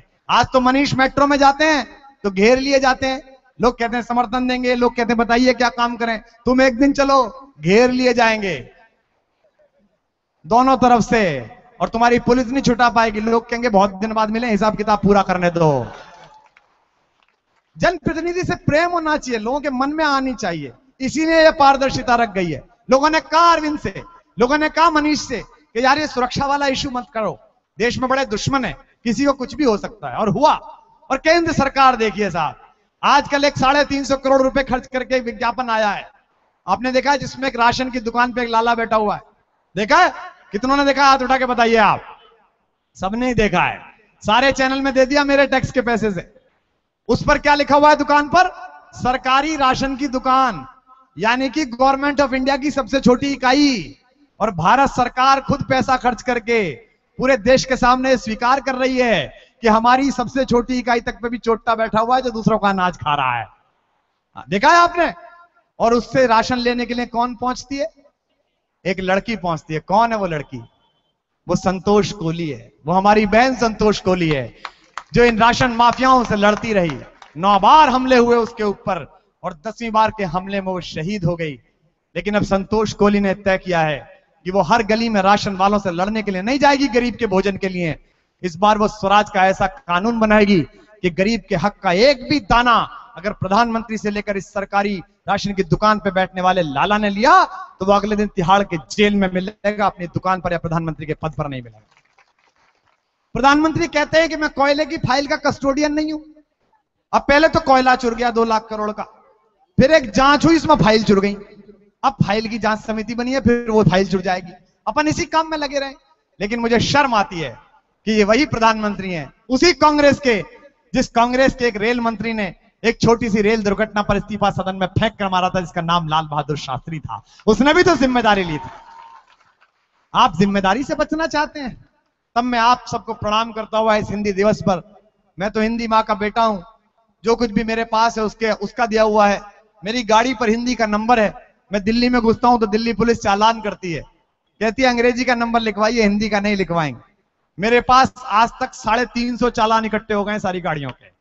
मैंने आज तक न नंबर प्लेट बदलवाई, मैंने कहा भैया चालान काट दे। उनमें मैक्सिमम सिपाही कहते हैं साहब कुमार साहब आपका क्या चालान काटें, आपको तो जानते हैं, आप तो बहुत लड़ रहे हो। मैंने कहा नहीं, कानून है, चालान काट दे, लेकिन ये नंबर नहीं बदलवाऊंगा, क्योंकि इस गाड़ी और इस गाड़ी में बैठा हुआ आदमी दोनों की औकात हिंदी मां ने बनाई है। मैं उसके नाम को नहीं हटाऊंगा, हिंदी रखे रखूंगा। तुझे चालान काटना है तू काट दे। तब मैं आपको ये कहना चाहता हूं, एक तो ये चादर जो है आप फैला रहे हैं, ये ध्यान रखना, ये क्या हो रहा है? ये इन्वेस्टमेंट है। अंबानी देता है 100 करोड़ रुपए शीला दीक्षित को लड़ने के लिए, अंबानी देता है विजय गोयल को 100 करोड़ रुपए चुनाव लड़ने के लिए।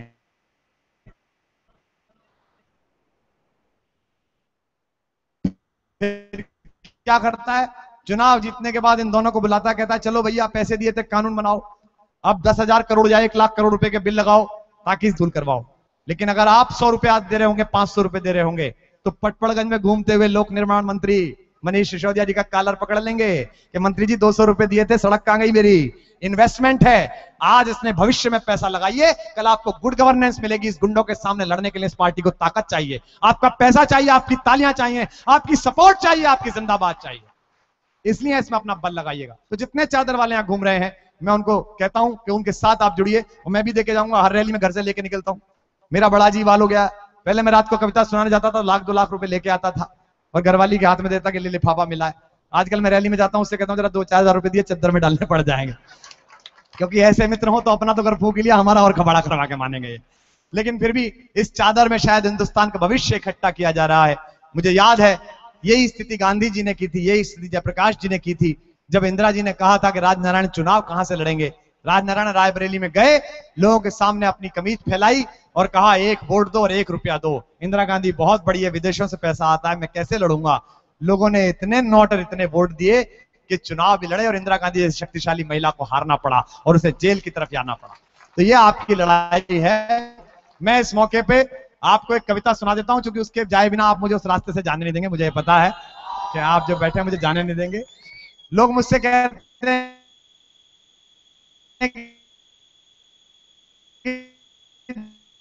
जो पॉपुलर कविताएं वो सुनाइएगा, उसका मैं आपसे वादा करता हूं। आप मुझे ये बता दीजिए, बैठकर आपको कविता सुनाऊंगा, कोई दीवाना कहता कि आप अपने हाथ उठाकर अपनी तालियों से बता दीजिएगा आप कितने मार्जिन से जीतने वाले। ये आपके हजारों उठते हुए हाथ बता रहे हैं कि आप इस चुनाव को किस दिशा में ले जाना चाह रहे हैं। कोई मुझसे कह रहा था, बिन्नी भाई कह रहे थे, कुमार भाई आप रोज रात कवि सम्मेलन में जाते हो, ये कितने हजार होंगे, बाहर भी हजारों लोग खड़े हैं, पूरा ये भर गया, लगभग 5-6 हजार होंगे। मैंने कहा नहीं बिन्नी भाई, ना ये 5-6 हैं ना 10,000 हैं, ये लाखों करोड़ों हैं, क्योंकि ये लाए हुए लोग नहीं है, ये आए हुए लोग हैं जो हिंदुस्तान बनाने के लिए आए। इन्हें एक भी आदमी अगर इस भीड़ में हो जिसे बस लगाकर लाया गया हो, हाथ उठाकर बता देना, एक भी आदमी ऐसा हो। अभी मैंने आपकी फोटो ट्वीट कर दी और मैंने कहा देख लो भाजपा कांग्रेस वालों, हिंदुस्तान जमा हो गया है पटपड़गंज में तुम्हें हराने के लिए। तो भाजपा की एक प्रवक्ता, एक प्रदेश की, उन्होंने मुझे लिखा कि यदि ये लाए हुए लोग नहीं है तो इनसे 5 रुपए मांग के दिखाओ, औकात पता चल जाएगी। मैंने उस छोटी बच्ची की गुल्लक उठाई, उसका फोटो ट्वीट कर दिया। मैंने कहा इस गुल्लक का फोटो अपने अंबानी को दिखा देना कि सामान मिलना शुरू हो गया। मैंने कहा जो नीचे बैठे हैं नौकरी करने वाले, इनके 5 रुपए छोड़, 3 साल की बच्ची की गुल्लक देख ले और इसे दिखा देना अपने अंबानी को कि तू अपनी दुकान घर में रख, हिंदुस्तान के लोग निकल आए अपना पैसा लेकर, अपनी वोट लेकर, अपनी तालियां लेकर जिताने के लिए आम आदमी पार्टी को, इन्हीं टोपी वालों को। ये वो गुल्लक है जिसपे लिखा हुआ है बाकायदा, परिधि नाम है इसका और 3 साल की है। ये वो गुल्लक है। बताओ जरा अंबानी को कि हमें सामान मिलना शुरू हो गया तुम्हारे खिलाफ लड़ाई का, बताओ कि हमारे खजाने में भी तुम्हारे खिलाफ सामान आना शुरू हो गया। मैं आपको एक कविता सुना देता हूं, सबसे पहले तो वो सुना देता हूं जिसे सुनने आप बैठे हुए हैं, वरना बाज आओगे नहीं आप। अच्छा एक बात, मैंने अभी तक किसी रैली में कविता नहीं सुनाई, मैं पहली रैली में कविता सुना रहा हूं। मैं आप सबसे वादा चाहता हूं कि एक एक मुक्तक पर एक एक आदमी 100 वोट की गारंटी देगा। पहले ये मुझे बताइए अपनी तालियों से, तो मैं सुनाऊंगा। देख लेना, ऊपर ईश्वर की तरफ हाथ उठाया है, जरा सी भी बेईमानी हो गई तो भगवान भुगतेगा। कुमार विश्वास नहीं आने वाला कि उससे पट्टे से कविताएं सुन ली थी। और भगवान बद्रीनाथ का मंदिर है पड़ोस में, देख लीजिए, जो यज्ञ ही भगवान के चरणों में हो रहा है उसकी सफलता को कौन सा असुर रोक सकता है। इस महाभारत में जीतने से कौन रह सकता है। भगवान बद्री विशाल के आशीर्वाद की छाया में हो रहा है ये यज्ञ। हमसे पूछते हैं, तब पंक्तियां सुनाता हूं जो आप सबको बहुत पसंद है, वो निवेदन करता हूं, सुनाता हूं कि कोई दीवाना कहता है, कोई पागल समझता है। आप सबकी जिम्मेदारी भी है, आप हमारे अपने हैं, बाहर बेशक रह गए हैं, मैदान की सीमाएं थी, पर आपकी मोहब्बत की कोई सीमा नहीं है। आपकी भी तालियां चाहिए और इनके लिए हमारी भी तालियां। हजारों लोग बाहर खड़े हुए हैं यहां पर। हमने बिल मांगा तो संसद में कपिल सिब्बल बोलते हैं, आओ सांसदों इकट्ठे हो जाओ सब पार्टियों से ऊपर उठकर और इन बता दो इस अन्ना हजारे के साथ उतरे हुए लोगों को कि किसी बाहरी आदमी के कहने पर हम बिल नहीं बनाएंगे, हम कानून नहीं बनाएंगे। इस बार आए अनिल चौधरी तो उनसे कह देना हम बाहरी लोगों से वोट क्यों मांग रहे हो, जाओ अपने अंदर वालों से वोट ले लो, वही तुझे जिता देंगे, जा। हम बाहरी हो गए तब पंक्तियां पढ़ता हूं। तो ये बाहर भीतर के सब हिंदुस्तानी है कि कोई दीवाना कहता है, कोई पागल समझता है। पेमेंट ले रहे हो तो वहां तो करो यार कम से कम। बताओ, एक तो दे नहीं रहे कुछ, ले और रहे हो चादर में, और दाद भी नहीं दे रहे। कि कोई दीवाना कहता है, बड़े रो के कहते हैं। मेरे फेसबुक पेज पे, मेरे ट्विटर पे भाजपा के समर्थक रो पड़ते हैं, कुमार जी हम आपसे बहुत प्यार करते हैं पर आप इस आम आदमी पार्टी से बाहर आ जाओ। मैंने कहा अच्छा तुम्हारे बंगारू के साथ लग जाऊं है? मुझे कोई चिंता नहीं, मैं बहुत सामान्य मध्यम वर्गीय परिवार से आया हुआ लड़का हूं। हम दोनों के पिता अध्यापक हैं। मैंने सपने में नहीं सोचा था उतनी प्रेम, उतनी शोहरत, उतना पैसा इस देश ने मुझे दिया है। और आप भाजपाइयों और कांग्रेसियों अपनी साहित्य अकादमी, अपनी लाल बत्तियां, अपने पद्मश्री अपने घर पर रखो। मैं जाति से ब्राह्मण हूं, 5000 साल के मांगने खाने का इतिहास है मेरा। तुमने सब छीन लिया तो अभी इस पटपड़गंज में भीख मांग के जिंदा रह जाऊंगा, पर तुम्हारे दरवाजे पर कभी भीख मांगने नहीं आऊंगा। तब कहता हूं कि मगर धरती की बेचैनी को बस बादल समझता है। तू मुझसे दूर कैसी है, मैं तुझसे दूर कैसा हूं। ये हर हिंदुस्तानी कह रहा है अपनी भारत माता की इन बेड़ियों से कि तुझे नवंबर में हम मां मुक्त कराएंगे, ये समझना। मैं तुझसे दूर कैसा हूं, तू मुझसे दूर कैसी है, ये तेरा दिल समझता है या मेरा दिल समझ।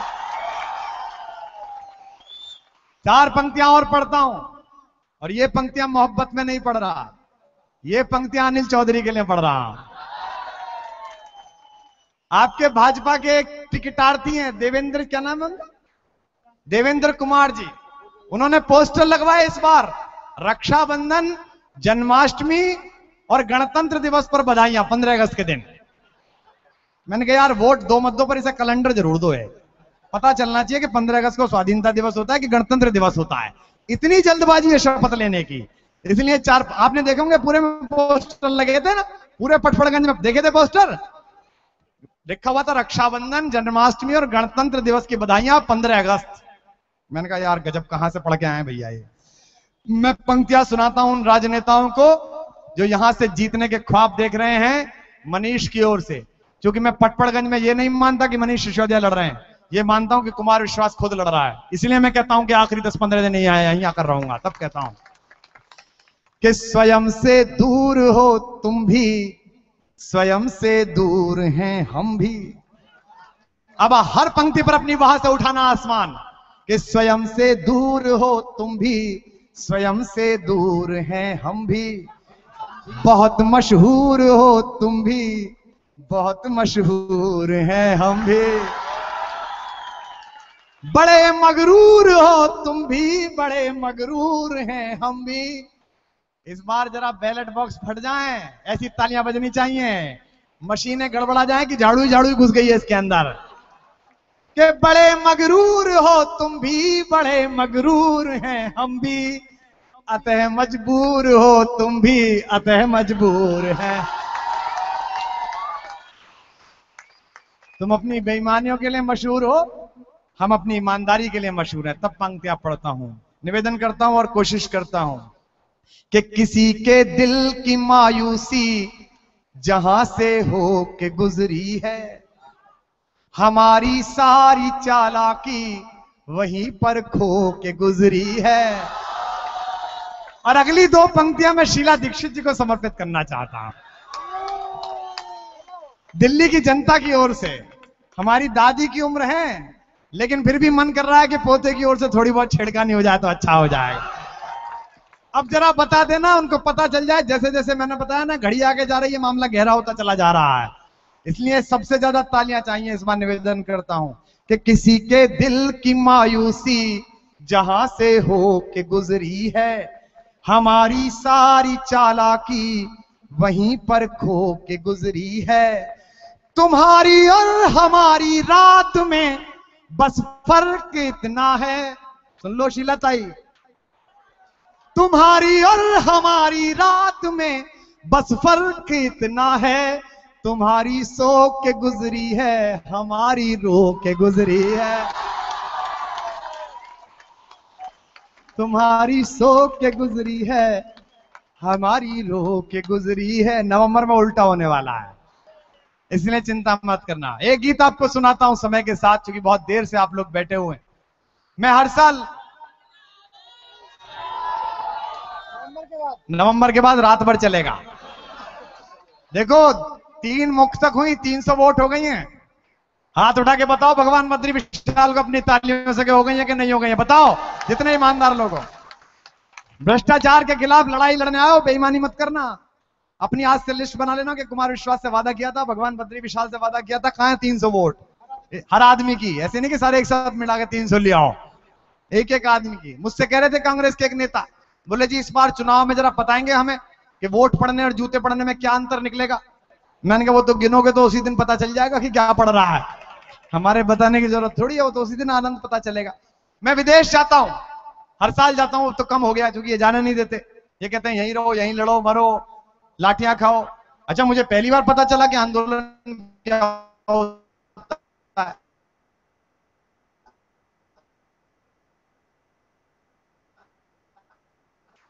एक दिन हम सुबह ही 5:30 बजे मैं और मनीष भाई दोनों पहुंच गए चाची के घर पे, सोनिया जी के यहाँ। कोयत पड़ने लगा, बहुत जोर से लाठियां पड़ी। जिंदगी में पहली बार पता चला कि लाठी बजने और ताली बजने में क्या अंतर होता। उससे पहले तो मुझे लगता था कि दोनों एक ही होती होंगी, फिर बाद में पता चला कि नहीं, लाठी बजती है तो आह आह होती है, और ताली बजती है तो यह है कि किसी भी दिशा से हवा चले तो कभी भी होने लगती है। उस दिन 2 लाठियां पड़ी थी, जोरदार लाल रंग से सूजा हुआ पैर था।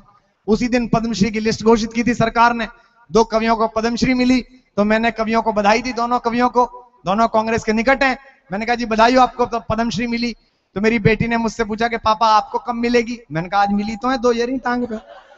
बोले नहीं पद्मश्री कब मिलेगी। मैंने बेटा हमें नहीं मिलेगी, हमें तो यही मिलेगी, पद्मश्री और लाल बत्तियां इन्हीं कवियों को मिलेंगी, हमें नहीं मिलेगी। लेकिन हम जानते हैं ये राजमुकुट तो इस सर से उस सर तक आए जाएंगे, लेकिन इतिहास उन्हीं का है जो मां को शीश चढ़ाएंगे। जो हमें मिलेगा वो इन्हें कभी नहीं मिलेगा। हम क्या खराब सपना देख रहे हैं यहाँ के बैठे हुए लोग। आप तो पॉलिटिशियन हो गए, आप तो अच्छे खासे एक्टिविस्ट थे, आप तो कवि थे। अच्छा आपको राजनीति में फूलन देवी बर्दाश्त है, आपको राजनीति में अतीक अहमद बर्दाश्त है, आपको राजनीति में लालू यादव जैसा विदूषक बर्दाश्त है, जिसको देखकर कहना पड़ता है कि सुनो पटना की गलियों से ये आवाजें भी आती थी, जिन्हें भैंसें चराना था वो सरकारें चलाते थे। आपको ये बर्दाश्त है। लेकिन आपको एक इनकम टैक्स कमिश्नर घिसी हुई कमीज और पैंट में सड़क पर आम आदमी के बीच लाठी खाता हुआ बर्दाश्त नहीं है। आपको टेलीविजन का एक चर्चित चेहरा देश की राजनीति पटपड़गन से बदलने के लिए निकला, ये बर्दाश्त नहीं है। ये डबल स्टैंडर्ड बंद करिए। दोस्तों अमेरिका जाते हैं, न्यूयॉर्क की ट्राम में बैठते हैं तो पड़ोस में बैठने वाला आदमी पूछता है from which country you are. मैं कहता हूं आई एम फ्रॉम इंडिया। वो कहता है Indians very good engineers, very good doctors. मैं एक सपना देखता हूं पटपड़गंज वालों, और मुझे बताना कि क्या मैं खराब सपना देखता हूं। मैं सपना देखता हूं कि 4 साल बाद आम आदमी पार्टी की सरकार बन गई हो, मनीष भाई मंत्री हो, अरविंद मंत्री हो, इनमें से कोई मुख्यमंत्री हो, और मैं अमेरिका जाऊं और मेरे पड़ोस में बैठा अमेरिकन मुझसे पूछे from which country you are. मैं कहूं आई एम फ्रॉम इंडिया। वो कहे Indians very good leaders, very clean politics, very honest politicians. क्या मैं कोई खराब सपना देखता हूं?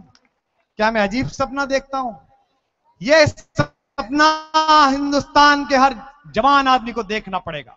जिस तरह आप अपनी टी शर्ट पे लिखवाते हैं I love Mumbai, I love New York, आप लिखवाते हैं आई लव दिल्ली, उसी तरह आपको लिखना पड़ेगा आई लव पॉलिटिक्स। मैं राजनीति स्वीकार करता हूं। हमारे एक भाई ने $1 दिया है और कहा है सर $1 जेब में था इसलिए दे रहा हूं कि रुपया बहुत कमजोर है, इतनी मजबूत पार्टी को रुपया कैसे दूं, $1 दे रहा हूं। लेकिन इस $1 को हम विश्वास दिलाते हैं कि तुम भी इंतजार करो, 6, 7, 8 महीने बदलते बदलते एक पौंड दे गए।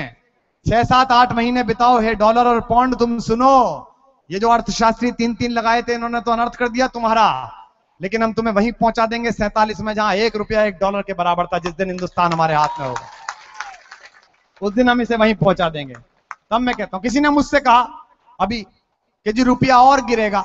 मैंने कहा सरकार से भी ज्यादा। वो समझ नहीं पाया। ऐसा नहीं है, लोग बाग तो अच्छे हैं। लो रियल आ गया। अब पता है क्या है, अब इस क्लिप को काटेंगे और 34 सेकंड की चलाएंगे। विदेशों से पैसा आ रहा है आम आदमी पार्टी के लिए। रियाल, डॉलर, पौंड सब आ रहे हैं यहां पर। अब इसे चलाएंगे। देखो कुमार विश्वास के हाथ में डॉलर। अच्छा, तुम्हारे जीजा जी को पकड़ा तो यह हंगामा।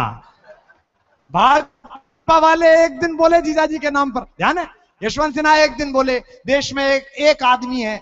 एक दिन मैं चैनल पर रॉबर्ट वाड्रा की बहस में था, एबीपी चैनल पर, तो भाजपा के एक नेता बोले जब पिछली साल ये बात उठी रॉबर्ट वाड्रा की, तो मैंने कहा कहां उठी? नाइजीरिया में, सोमालिया में, कहां उठी? बोले नहीं भारत में ही उठी। तो मैंने कहा जमीन में से फाइल फूट आई। ये कहने में परेशानी हो रही है कि अरविंद केजरीवाल ने हिम्मत करी हिंदुस्तान के सबसे बड़े खानदान के दामाद के गिरबान पर हाथ डालने की, जो तुम हिम्मत नहीं कर पा रहे थे। क्यों नहीं हिम्मत कर पा रहे थे? आज रॉबर्ट वाड्रा की बात उठाई इन्होंने, और शाम को सर्वदलीय सभा हुई। कांग्रेस के राजीव शुक्ला ने अटल बिहारी वाजपेयी जी के समय के उनके दत्तक दामाद रंजन भट्टाचार्य की इतनी मोटी फाइल सरका दी। बोले बहन जी घर ले जाओ, इसे पढ़ लेना, अगर हमारे जीजा पर उठाओगे तो कल से हम तुम्हारे जीजा पर उठाएंगे। उस दिन से भाजपा चुप हो गए, जीजा जीजा एक से सालों को लूटने का क्रम जारी। ये इनका काम है। तब मैं आपको कविता सुनाता हूं। हमको देसी कहा जाता है।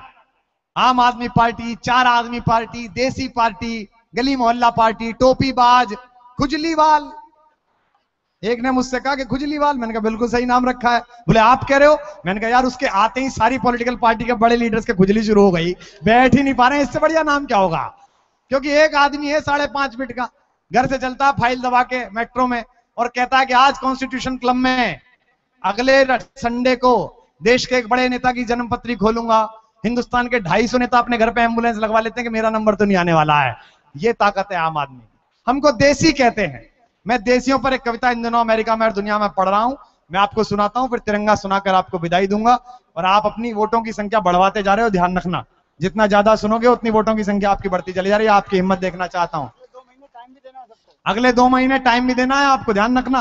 अरे फेसबुक पे फर्जी आईडी लगी हुई को बहुत टाइम दिया है तुमने, इतने दिन उससे चैटिंग करी है, अब कम से कम देश के लिए भी थोड़ा कर लो। हीरोइनों के चेहरे लगे हुए फर्जी आईडियों पे इतना समय बिताया, अब जरा भारत माता के लिए भी कर लो। लोग कहते हैं कि पटपड़गंज से क्या होगा, ये छोटी सी सीट है, इससे क्या होगा? ये जमीन है, ये माँ है। पूरी दुनिया में अकेले हम हैं जो जमीन पर बैठकर इसे माँ कहते हैं। माता भूमि पुत्रो अहम पृथिव्या, अकेले हमें जो भारत माता कहते हैं। दुनिया में आपने कभी नहीं सुना होगा ऑस्ट्रेलिया मम्मी, होनोलुलु पापा। ये हम हैं जो मिट्टी को माता कहते हैं, इस मिट्टी को माता कहते हैं। भाजपा वाले कहते हैं भारत माता का चित्र हटा दिया तुमने। अरे मूर्खो, तुमने भारत माता की छाती खोद के इतने सारे करोड़ों अरबों डॉलर का, अरबों रुपयों का कोयला लूट लिया गडकरी के चेले संचेती ने, और हमें भारत माता बता रहे हो? हम भारत माता के इस बड़े राजप्रसाद के, तुम लोग इसके राजा हो गए, तुम लोग इसके मंत्री हो गए, तुम लोग इसके सिपह सालार हो गए। हम तो इस भारत माता के अखंड प्रसाद के बाहर घूमने वाले, इस माता की रोटी खाने वाले कुत्ते ही सही, पर हम अपनी रोटी का पूरा रक्त लगाकर रात को भौंकते हैं जब तुम जैसे चोर घुसते हैं इसके प्रसाद में। अगर कोई भी ये कहे कि क्यों दूं अगले 2 महीने आम आदमी पार्टी के लिए, जितने लोग यहां खड़े हो अपनी तालियों से मुझे बताना। फेसबुक पर बहुत ज्ञान बघाड़ते मिलते हैं, ट्विटर पर बहुत बघाड़ते मिलते हैं। क्या हो जाएगा देश का, क्या सुधर जाएगा, हम क्यों करें काम? उसको एक तर्क देना, और तर्क ठीक हो तो बताना मैं हिंदुस्तानियों के बीच खड़ा हूं। उस आदमी को तर्क देना, उस महिला, उस बहन को समझाना कि दिन भर गली में रोटी पर, बोटी पर, कुतिया पर लड़ने वाले कुत्ते भी रात को गली में चोर घुसता है तो एक आवाज में भौंकते हैं, हम तो इंसान है और हमारे घर में डकैत घुसा हुआ है, हमारे यहां लुटेरे घुसे हुए हैं। हम इनके खिलाफ भौंकेंगे, अपने आखिरी प्राण की बूंद तक भौंकेंगे। देखेंगे कितनी संतोष गोली मारते हैं, देखते हैं कितनी इनकी गोलियां बनी हुई हैं। इधर वो हाथों में पत्थर बदलते रहते हैं, इधर भी अहले जुनू सर बदलते रहते हैं। ये दबदबा, ये हुकूमत, सुनना अनिल चौधरी और शीला दीक्षित, ये दबदबा, ये हुकूमत, ये नशे दौलत, किराएदार हैं सब, घर बदलते रहते हैं। घर बदलने वाला है तुम्हारा, मकान तलाश लो इस विधानसभा से कहीं और, घर बदलने वाला है। तब एक पंक्ति सुनाता हूं, एक कविता सुनाता हूं जो मैंने देसियों के लिखी है। निवेदन करता हूं कि एशिया के हम परिंदे, आसमां है हद हमारी। 9 आए तो क्या करोगे, और 39 आए तो क्या करोगे, और 44 आए तो क्या करोगे? हम कुछ नहीं करेंगे, तुम्हारी बेईमानी पे तुम्हें जीने नहीं देंगे। लोग कहते हैं कि 9 आए, अरे 9 की बात छोड़ो, जिस दिन 5 आदमी बैठे थे कि आओ इस देश में खड़े होते हैं, कलमाडी लूट रहा है, उस समय तो करोड़ों नहीं थे, उस समय तो 1 ही 2 आदमी थे, 3 आदमी थे, 4 आदमी थे। लेकिन ये हिंदुस्तान है, ये निर्वासित राजा राम के पीछे चल देता है कि रावण को हराना है, लेकिन महल में बैठने वाले किसी कंस के साथ खड़ा नहीं होता कि तू महल में खड़ा हुआ इसलिए तेरे साथ खड़े हो जाए। तब पंक्तियां पढ़ता हूं, बताना जरा कि एशिया के हम परिंदे आसमां है हद हमारी। अगली पंक्ति जो समझ जाए उनकी वह चाहता हूं मंच तक से। एशिया के हम परिंदे आसमां है हद हमारी, जानते हैं चांद सूरज जिद हमारी जद हमारी।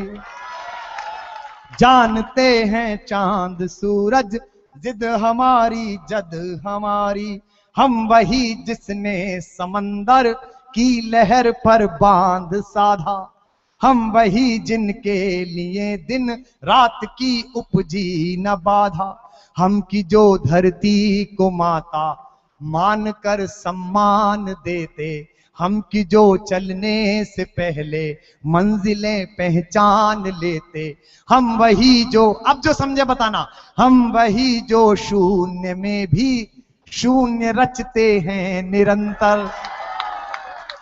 जीरो है हम, कुछ नहीं है हमारे पास आम आदमी पार्टी के पास, पर हम तुम्हें जीरो करके बताएंगे कि कैसे किया जाता है। मुसल्ला रखते हैं, सहबाओ जाम रखते हैं, फकीर सबके लिए इंतजाम रखते हैं। समझ जाना विजय गोयल कि हम वही जो शून्य में भी शून्य रचते हैं निरंतर, हम वही जो रोशनी रखते हैं सबकी चौखटों पर।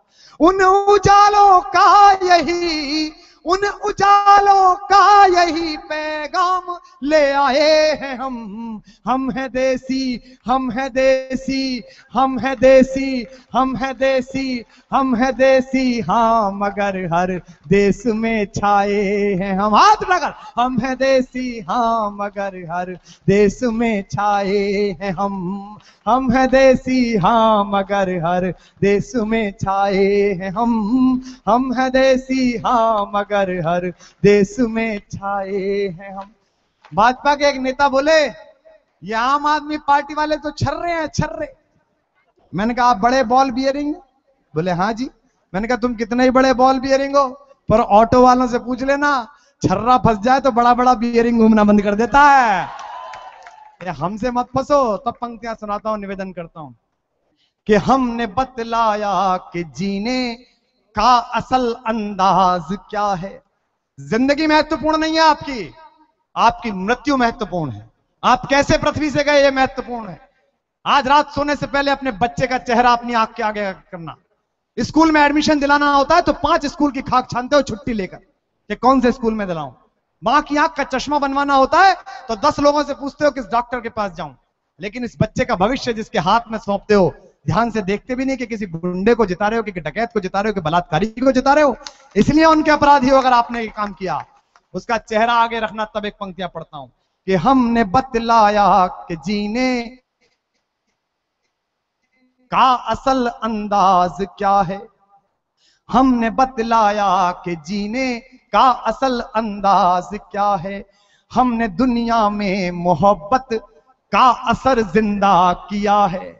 अगली पंक्ति, मुझे गर्व है कि मैं उस देश से जाता हूं, मैं उस आम आदमी पार्टी से जाता हूं जहां मुस्तफाबाद जैसी सीट, जिसे मुसलमान सीट कहती थी ये राजनीति भाजपा कांग्रेस वाले, वहां से हमने कपिल धामा को टिकट दिया।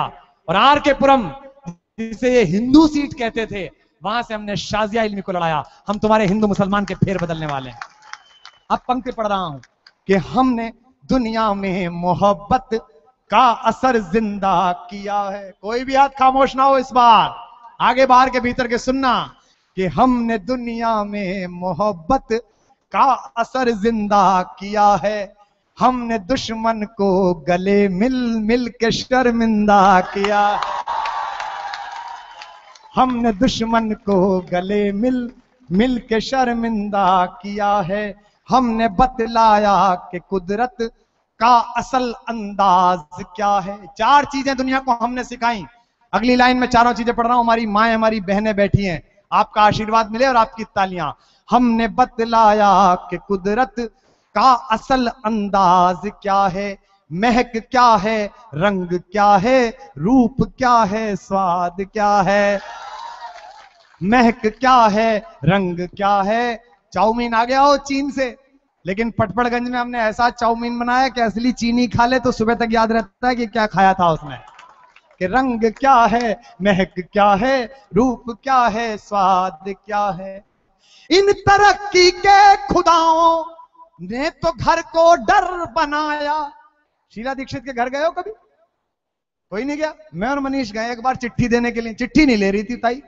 मैंने कहा ऐसे कैसे हो गया, ये भी गए थे हमारे साथ, इसको तो हम आगे कर लेते, कम से कम शील्ड तो रहेगी 2-4 लाठी की। एक गुजर आदमी है, 10-20 खा जाएगा तो पंडित का नाम बाद में आएगा थोड़ा। तो हम बिन्नी को आगे करके लेके गए, पुलिस थी, वो इतना बड़ा घर में घूमने के लिए गया। मैंने कहा रात को ताई अकेली निकल जाए तो डर से प्रॉब्लम हो जाए, यार इतने बड़े घर की क्या जरूरत है तुम्हें इतने एकड़ में। मैं अगली पंक्ति पढ़ रहा हूं। इस राजनीति के कब्जों के ऊपर सुप्रीम कोर्ट ने कहा कि इन हारे हुए राजनेताओं को इन मकानों से बाहर निकालो। एक और बात बता रहा हूं, यहां मीडिया के लोग खड़े हुए हैं। 5.5 लाख रुपए बिजली का बिल राजनाथ सिंह का बकाया है, 7.5 लाख रुपए संजय निरुपम का बकाया है। 100 रुपए के बिल पर बिजली काटने वाली कंपनी के यहां गुंडे आ जाते हैं। शीला दीक्षित और संदीप दीक्षित और अनिल चौधरी, तुम्हारी हिम्मत है तो सबसे पहले इन दोनों के बिजली के बिल काट कर बताओ, इनका कनेक्शन काट के बताओ, उस वक्त हमारी तरफ बढ़ना। अब पंक्ति पढ़ रहा हूं, निवेदन करता कि इन तरक्की के खुदाओं ने तो घर को डर बनाया। अगली पंक्ति फिर संभाले आपकी तालियां। इन तरक्की के खुदाओं ने तो घर को डर बनाया, इन बड़े खाली मकानों को हम ही ने घर बनाया। कि हम ना आते तो तरक्की। इस भीड़ में किसी कोने में, इस जनता के किसी कोने में मुनीश रायजादा खड़े होंगे, हमारे दोस्त पीछे कहीं खड़े हो जाते हैं हर बार रैली में आके। ये 5-10 हजार लोग हैं, कहां पता चलेगा। उधर पीछे कहीं खड़े हुए हैं, हर रैली में आते हैं। अमेरिका के बहुत बड़े डॉक्टर हैं, शिकागो के डॉक्टर हैं, बहुत बड़ा अस्पताल है इनका, एनआरआई है, इनकी पत्नी भी वहां डॉक्टर है। 3 महीने की छुट्टी लेकर आए आम आदमी पार्टी को जिताने के लिए, दिन रात लगे हुए हैं अपना सारा काम छोड़कर, और मुझसे कहते हैं कुमार भाई वैसे तो आम आदमी जीतता लग रहा है इन राजनेताओं के सामने, लेकिन भगवान ना करे ये सफल हो गए और आप लोग हार गए, आप जीत नहीं पाए, तो मैं अमेरिका वापस चला जाऊंगा और अपने बच्चों से कहूंगा उस मुल्क में मत जाना, वहां के लोग अभी लुटेरों के खिलाफ खड़ा होना नहीं सीखे। अपनी तालियों से बताओ उनको कि हम खड़ा होना सीख गए, अपनी तालियों से बताओ कि हम इन्हें लोहा देना सीख गए। कि हम ना आते तो तरक्की इस कदर ना बोल पाती।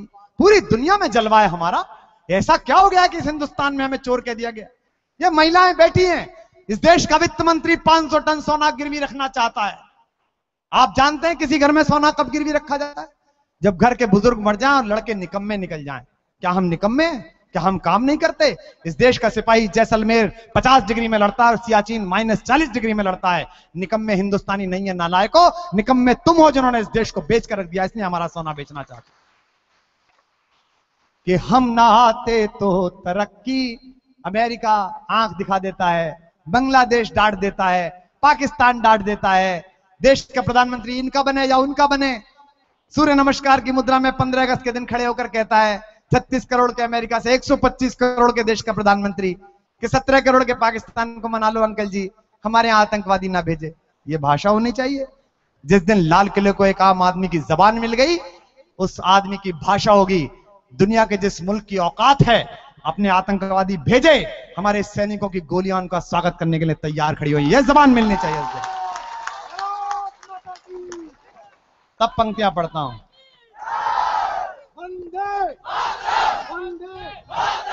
तब कहता हूं कि हम ना आते तो तरक्की। माइक्रोसॉफ्ट में 44% हिंदुस्तान के लड़के लड़कियां नौकरी करते हैं।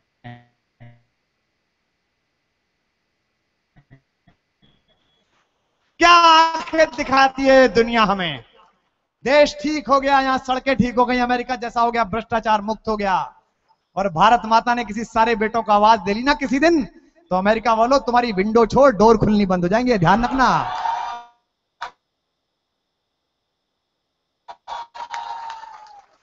कि हम ना आते तो तरक्की इस कदर ना बोल पाती। और इस मैप के प्रोडक्ट को हिंदी की कविता में प्रयोग कर रहा है हिंदी का बेटा। जो समझ जाए उनकी मैं अब तक की सब ज्यादा तालियां उठती हुई देखना चाहता हूं, जो भी समझ जाए कि हम ना आते। और आप प्रवासी लोग भी जो इस प्रसारण को देख रहे हैं पूरी दुनिया में, कि हम ना आते तो तरक्की इस कदर ना बोल पाती। शब्द पकड़ना, आप सब भी, बुजुर्ग लोग भी, आप भी, कि हम ना आते तो तरक्की इस कदर ना बोल पाती, हम ना आते तो ये दुनिया खिड़कियां ना खोल पाती, कि हम ना आते तो ये दुनिया। ढूंढते फिर ना कि क्रेडिट कार्ड का पेमेंट किंग से होएगा, इधर से घिसूं कि इधर से घिसूं, कि हम ना आते तो ये दुनिया खिड़कियां ना खोल पाती। है यशोदा के यहाँ पर, मैं पटपड़गंज का नहीं हूं, मनीष तो यही रहते हैं, मैं बाहर से आया हूं, इसलिए आपके लिए लाइन पढ़ रहा हूं। आखिरी लाइन पर मुझे बताइएगा तो मैं तिरंगा सुनाऊंगा और ना बैठ जाऊंगा। है यशोदा के यहाँ पर, है यशोदा के यहाँ पर, देव की जाए हैं हम है देसी, हम है देसी, हम है देसी, हम है देसी, हम है देसी, हम है देसी, हाँ मगर हर देश में छाए हैं हम है देसी, हाँ मगर हर देश में छाए हैं हम है देसी, हाँ मगर हर देश में छा। भारत माता के, भारत माता के। और हमने और आपने किया क्या है? एक ये जो डॉलर आए हैं, ये जो पौंड आए हैं, अभी तक आम आदमी पार्टी को जो सबसे बड़ी चीज मिली है वो मैं आपको साझा करना चाहता हूं। आज से 15 दिन पहले मनीष भाई के घर पर एक मेजर साहब 2 सिपाहियों के साथ आए छुट्टी लेकर। उन्होंने एक 2 पेज का A4 शीट का कागज दिया। बोले साहब सियाचिन में पोस्टेड हूं, वहां के भारतीय सेना के जवानों ने इकट्ठा कर 48,000 रुपए का चंदा भेजा है आपको चुनाव लड़ने के लिए। कुल मिलाकर 1 लाख रुपया भेजा है, पहले 48 भेजा, उसके बाद 52,000 फिर भेजा। सीमा का सिपाही जानता है कि हम सरहद पर बाहर के दुश्मन से लड़ रहे हैं, लेकिन ये हमारे भाई इस घर के काले दुश्मन से लड़ रहे हैं, इसलिए वो अपना पैसा भेज रहा है। ये लेके देखें एक बार ऐसा चंदा, फिर हमें बताएं, ये दोनों पार्टियां हमको बताएं, क्योंकि हमने आपने कुछ तो बदल लिया है, कुछ तो कर दिया है कि आप टोपी पहनकर 5 आदमी झंडा लेकर कहीं जब पहुंचते हैं तो बड़े बड़े वालिया, बड़े बड़े अनिल चौधरी धरकर के पिछले दरवाजे से निकल लेते हैं कि भैया टोपी वाले आ गए, अब निकलो। इन्होंने तो सिर छुपा रखा है, तुम मुंह छुपा के निकलो कहीं ना कहीं से। ये आपने तो पैदा किया। हमसे लोगों ने पूछा कि आपने क्या कर लिया, मिल गया जन लोकपाल? मैंने कहा नहीं मिला, लेकिन हमने और आपने ये कर लिया कि आज से 2 साल पहले घर में सूप पीते हुए लोग जो ये कहते थे इस देश का कुछ हो नहीं सकता, अरे कुछ नहीं होगा, वो आजकल जब देखते हैं कि रॉबर्ट वाड्रा के खिलाफ लोगों ने आरोप सिद्ध कर दिए तो लोग कहते हैं यार कुछ हो तो सकता है, कुछ बदल तो सकता है। पटपड़गंज में आए हुए हजारों लोगों, आपने और हमने ये किया, यहां आकर आप किसी शो में जा सकते थे, आज फिल्म देख सकते थे, आज वो कौन सा डांस फेस्टिवल है उसमें निर्णय होना है कि कौन जीत रहा है कौन नहीं जीत रहा, वो देख सकती थी हमारी माएं, लेकिन आप वहां नहीं गए, आप यहां आए हो। किस लिए?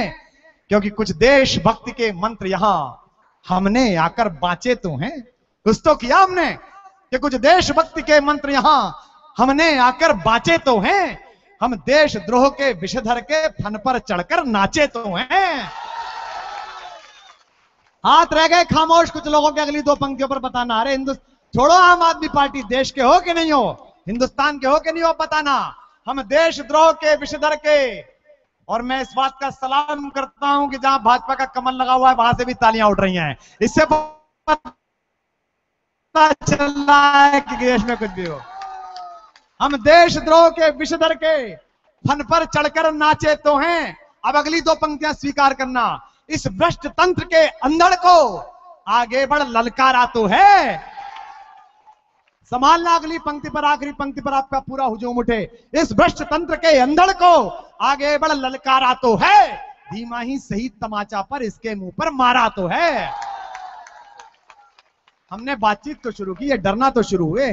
तब एक कविता सुनाता हूं, हमने और आपने बदला क्या है। मेरा बड़ा मन था, हिंदुस्तान में मुझे बहुत लड़के लड़कियां मिलते हैं जो ये कहते हैं कि जी मैंने आपकी मुक्तक लिख के गर्लफ्रेंड को पहली बार पटाया, जो कहते हैं गर्लफ्रेंड कहती है कि मैंने पहली बार आपकी मुक्तक नाराजगी में उसे भेजी और हम लोगों की शादी हो गई। मैंने कहा अपराधी ठहरा रहे हो क्या?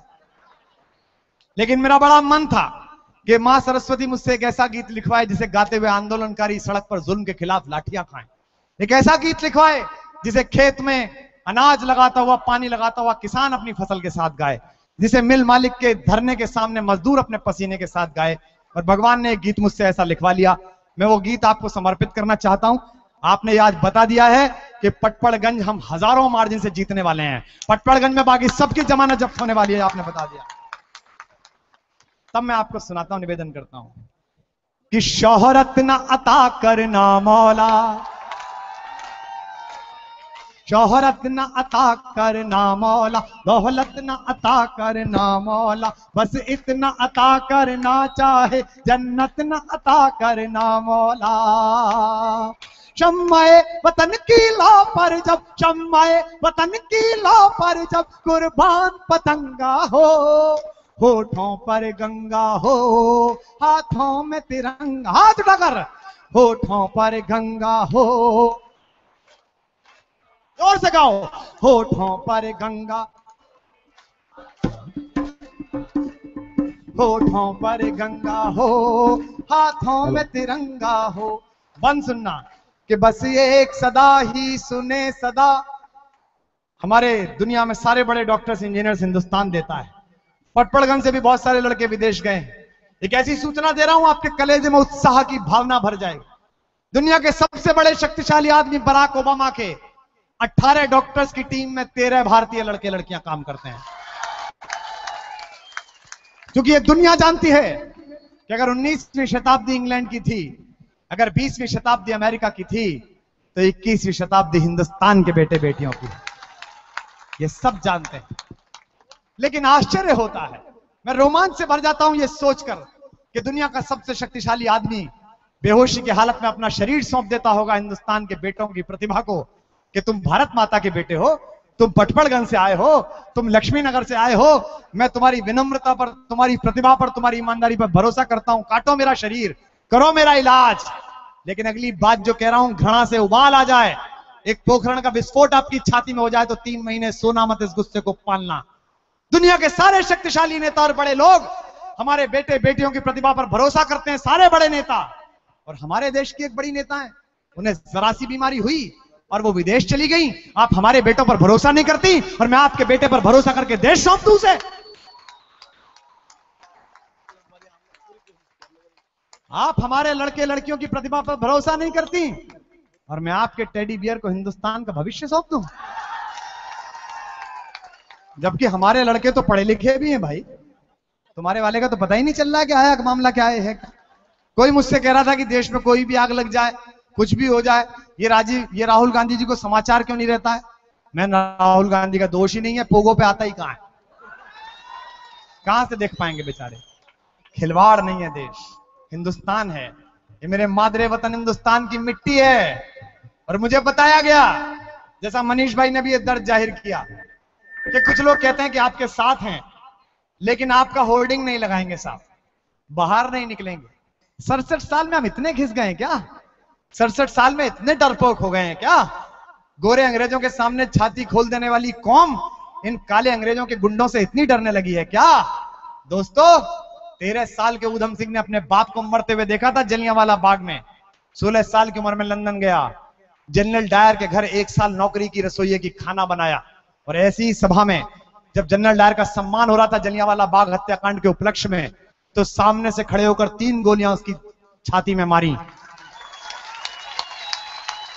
और जब पूछा, अंग्रेज जज ने पूछा, तुम तो इनके घर रसोइये का काम करते थे, इसे जहर मिलाकर मार देते, गोली क्यों मारी? उसने कहा, मैं हिंदुस्तानी शेरनी का बेटा हूं, ना पीठ पर गोलियां मारता हूं, ना पीठ पर गोलियां खाता हूं। तो हम इतने डरपोक हो गए क्या? मुझे बताइएगा, हर वो आदमी अपना हाथ नीचे ना करे जिसके मन में अनिल चौधरी का खौफ हो। हर वो आदमी अपना हाथ नीचे ना करे जिसके मन में भाजपाई गुंडों का खौफ हो। वरना मुझे हाथ उठाकर यहां कसम खाकर बताइए, कौन कौन लोग अपने घर पर यह इश्तेहार लगवाना चाहते हैं? आम आदमी पार्टी का पोस्टर कितने लोग लगवाना चाहते हैं? मुझे अपने हाथ उठाकर बताइए।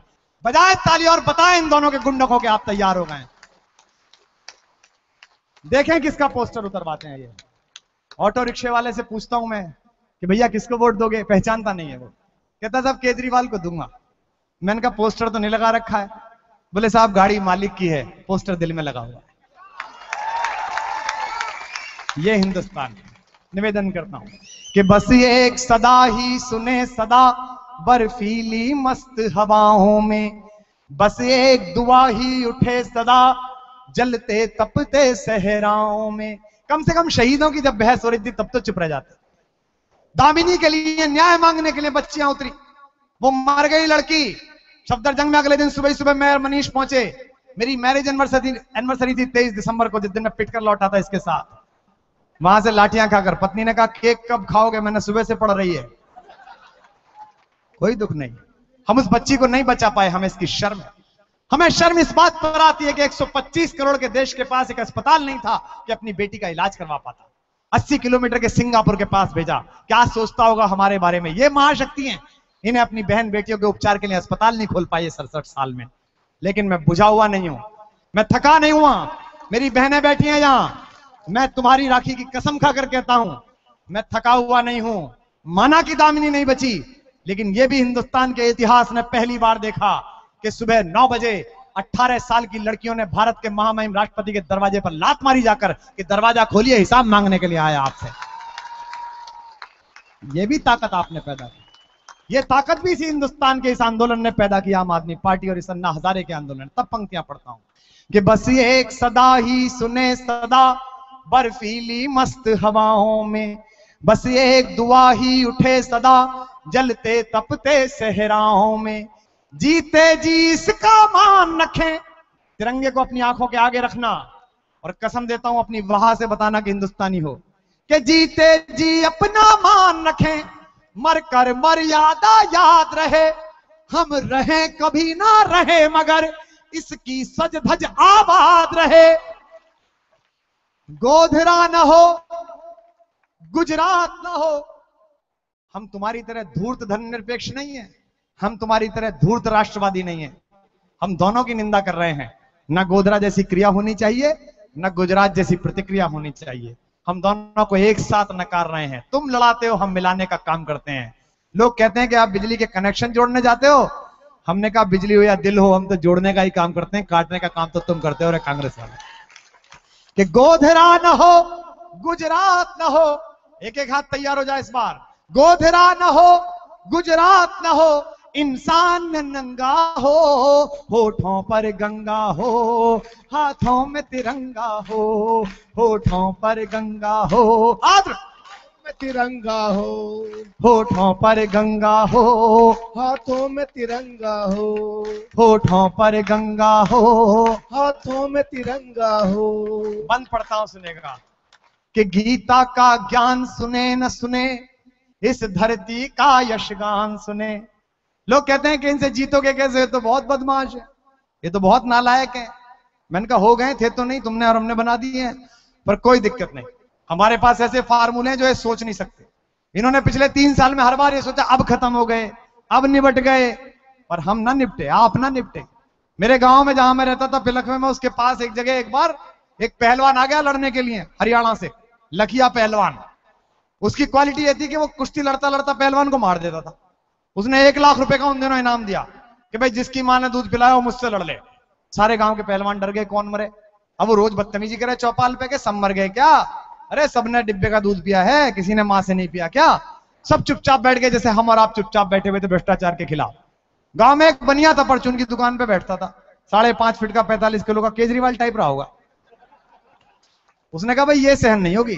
भाई सुन पहलवान, अगले संडे आ जियो तो रामलीला मैदान में पटपड़गंज के, तुझसे मैं लड़ूंगा।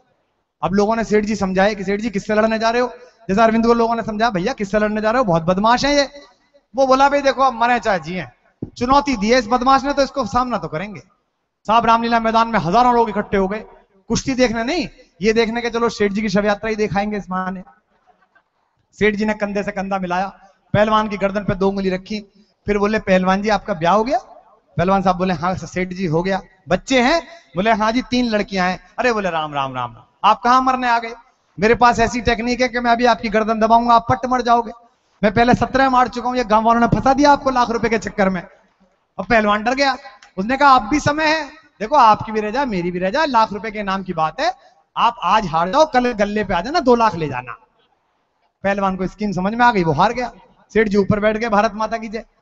अगले दिन पहुंचा पहलवान मुंह लपेट के, चोर तो था ही वो, भ्रष्टाचारी तो था कि उसने कुश्ती के मानक नियमों का पालन नहीं करा, नालायक तो था ही जो पूरी इज्जत के साथ और दमदारी के साथ नहीं लड़ा। रात को पहुंचा सेठ जी के गले पे, बोले सेठ जी वो 2 लाख रुपए सेठ जी बोले कौन से 2 लाख रुपए? बोले कल अखाड़े में आपने नहीं कही थी कि तू हार जा मैं 2 लाख रुपए दूंगा? बोले भाई अखाड़ा था, तू अपना दाव चल रहा था, मैंने अपना दाव चल दिया, इसमें क्या बात? तो तुम अपना दाव चलो, शराब वाला, जाति वाला, धर्म वाला, अग्रवाल वाला, ब्राह्मण वाला, ठाकुर वाला। हम अपना दाव चलेंगे इन्हीं चद्दरों वाला, इसी ईमानदारी वाला, इसी झाड़ू वाला। और यही झाड़ू तुम्हें बुहार के बाहर यमुना के किनारे फेंक कर आएगी। तब कहता हूं, निवेदन करता हूं कि गीता का ज्ञान सुने न सुने, इस धरती का यशगान सुने।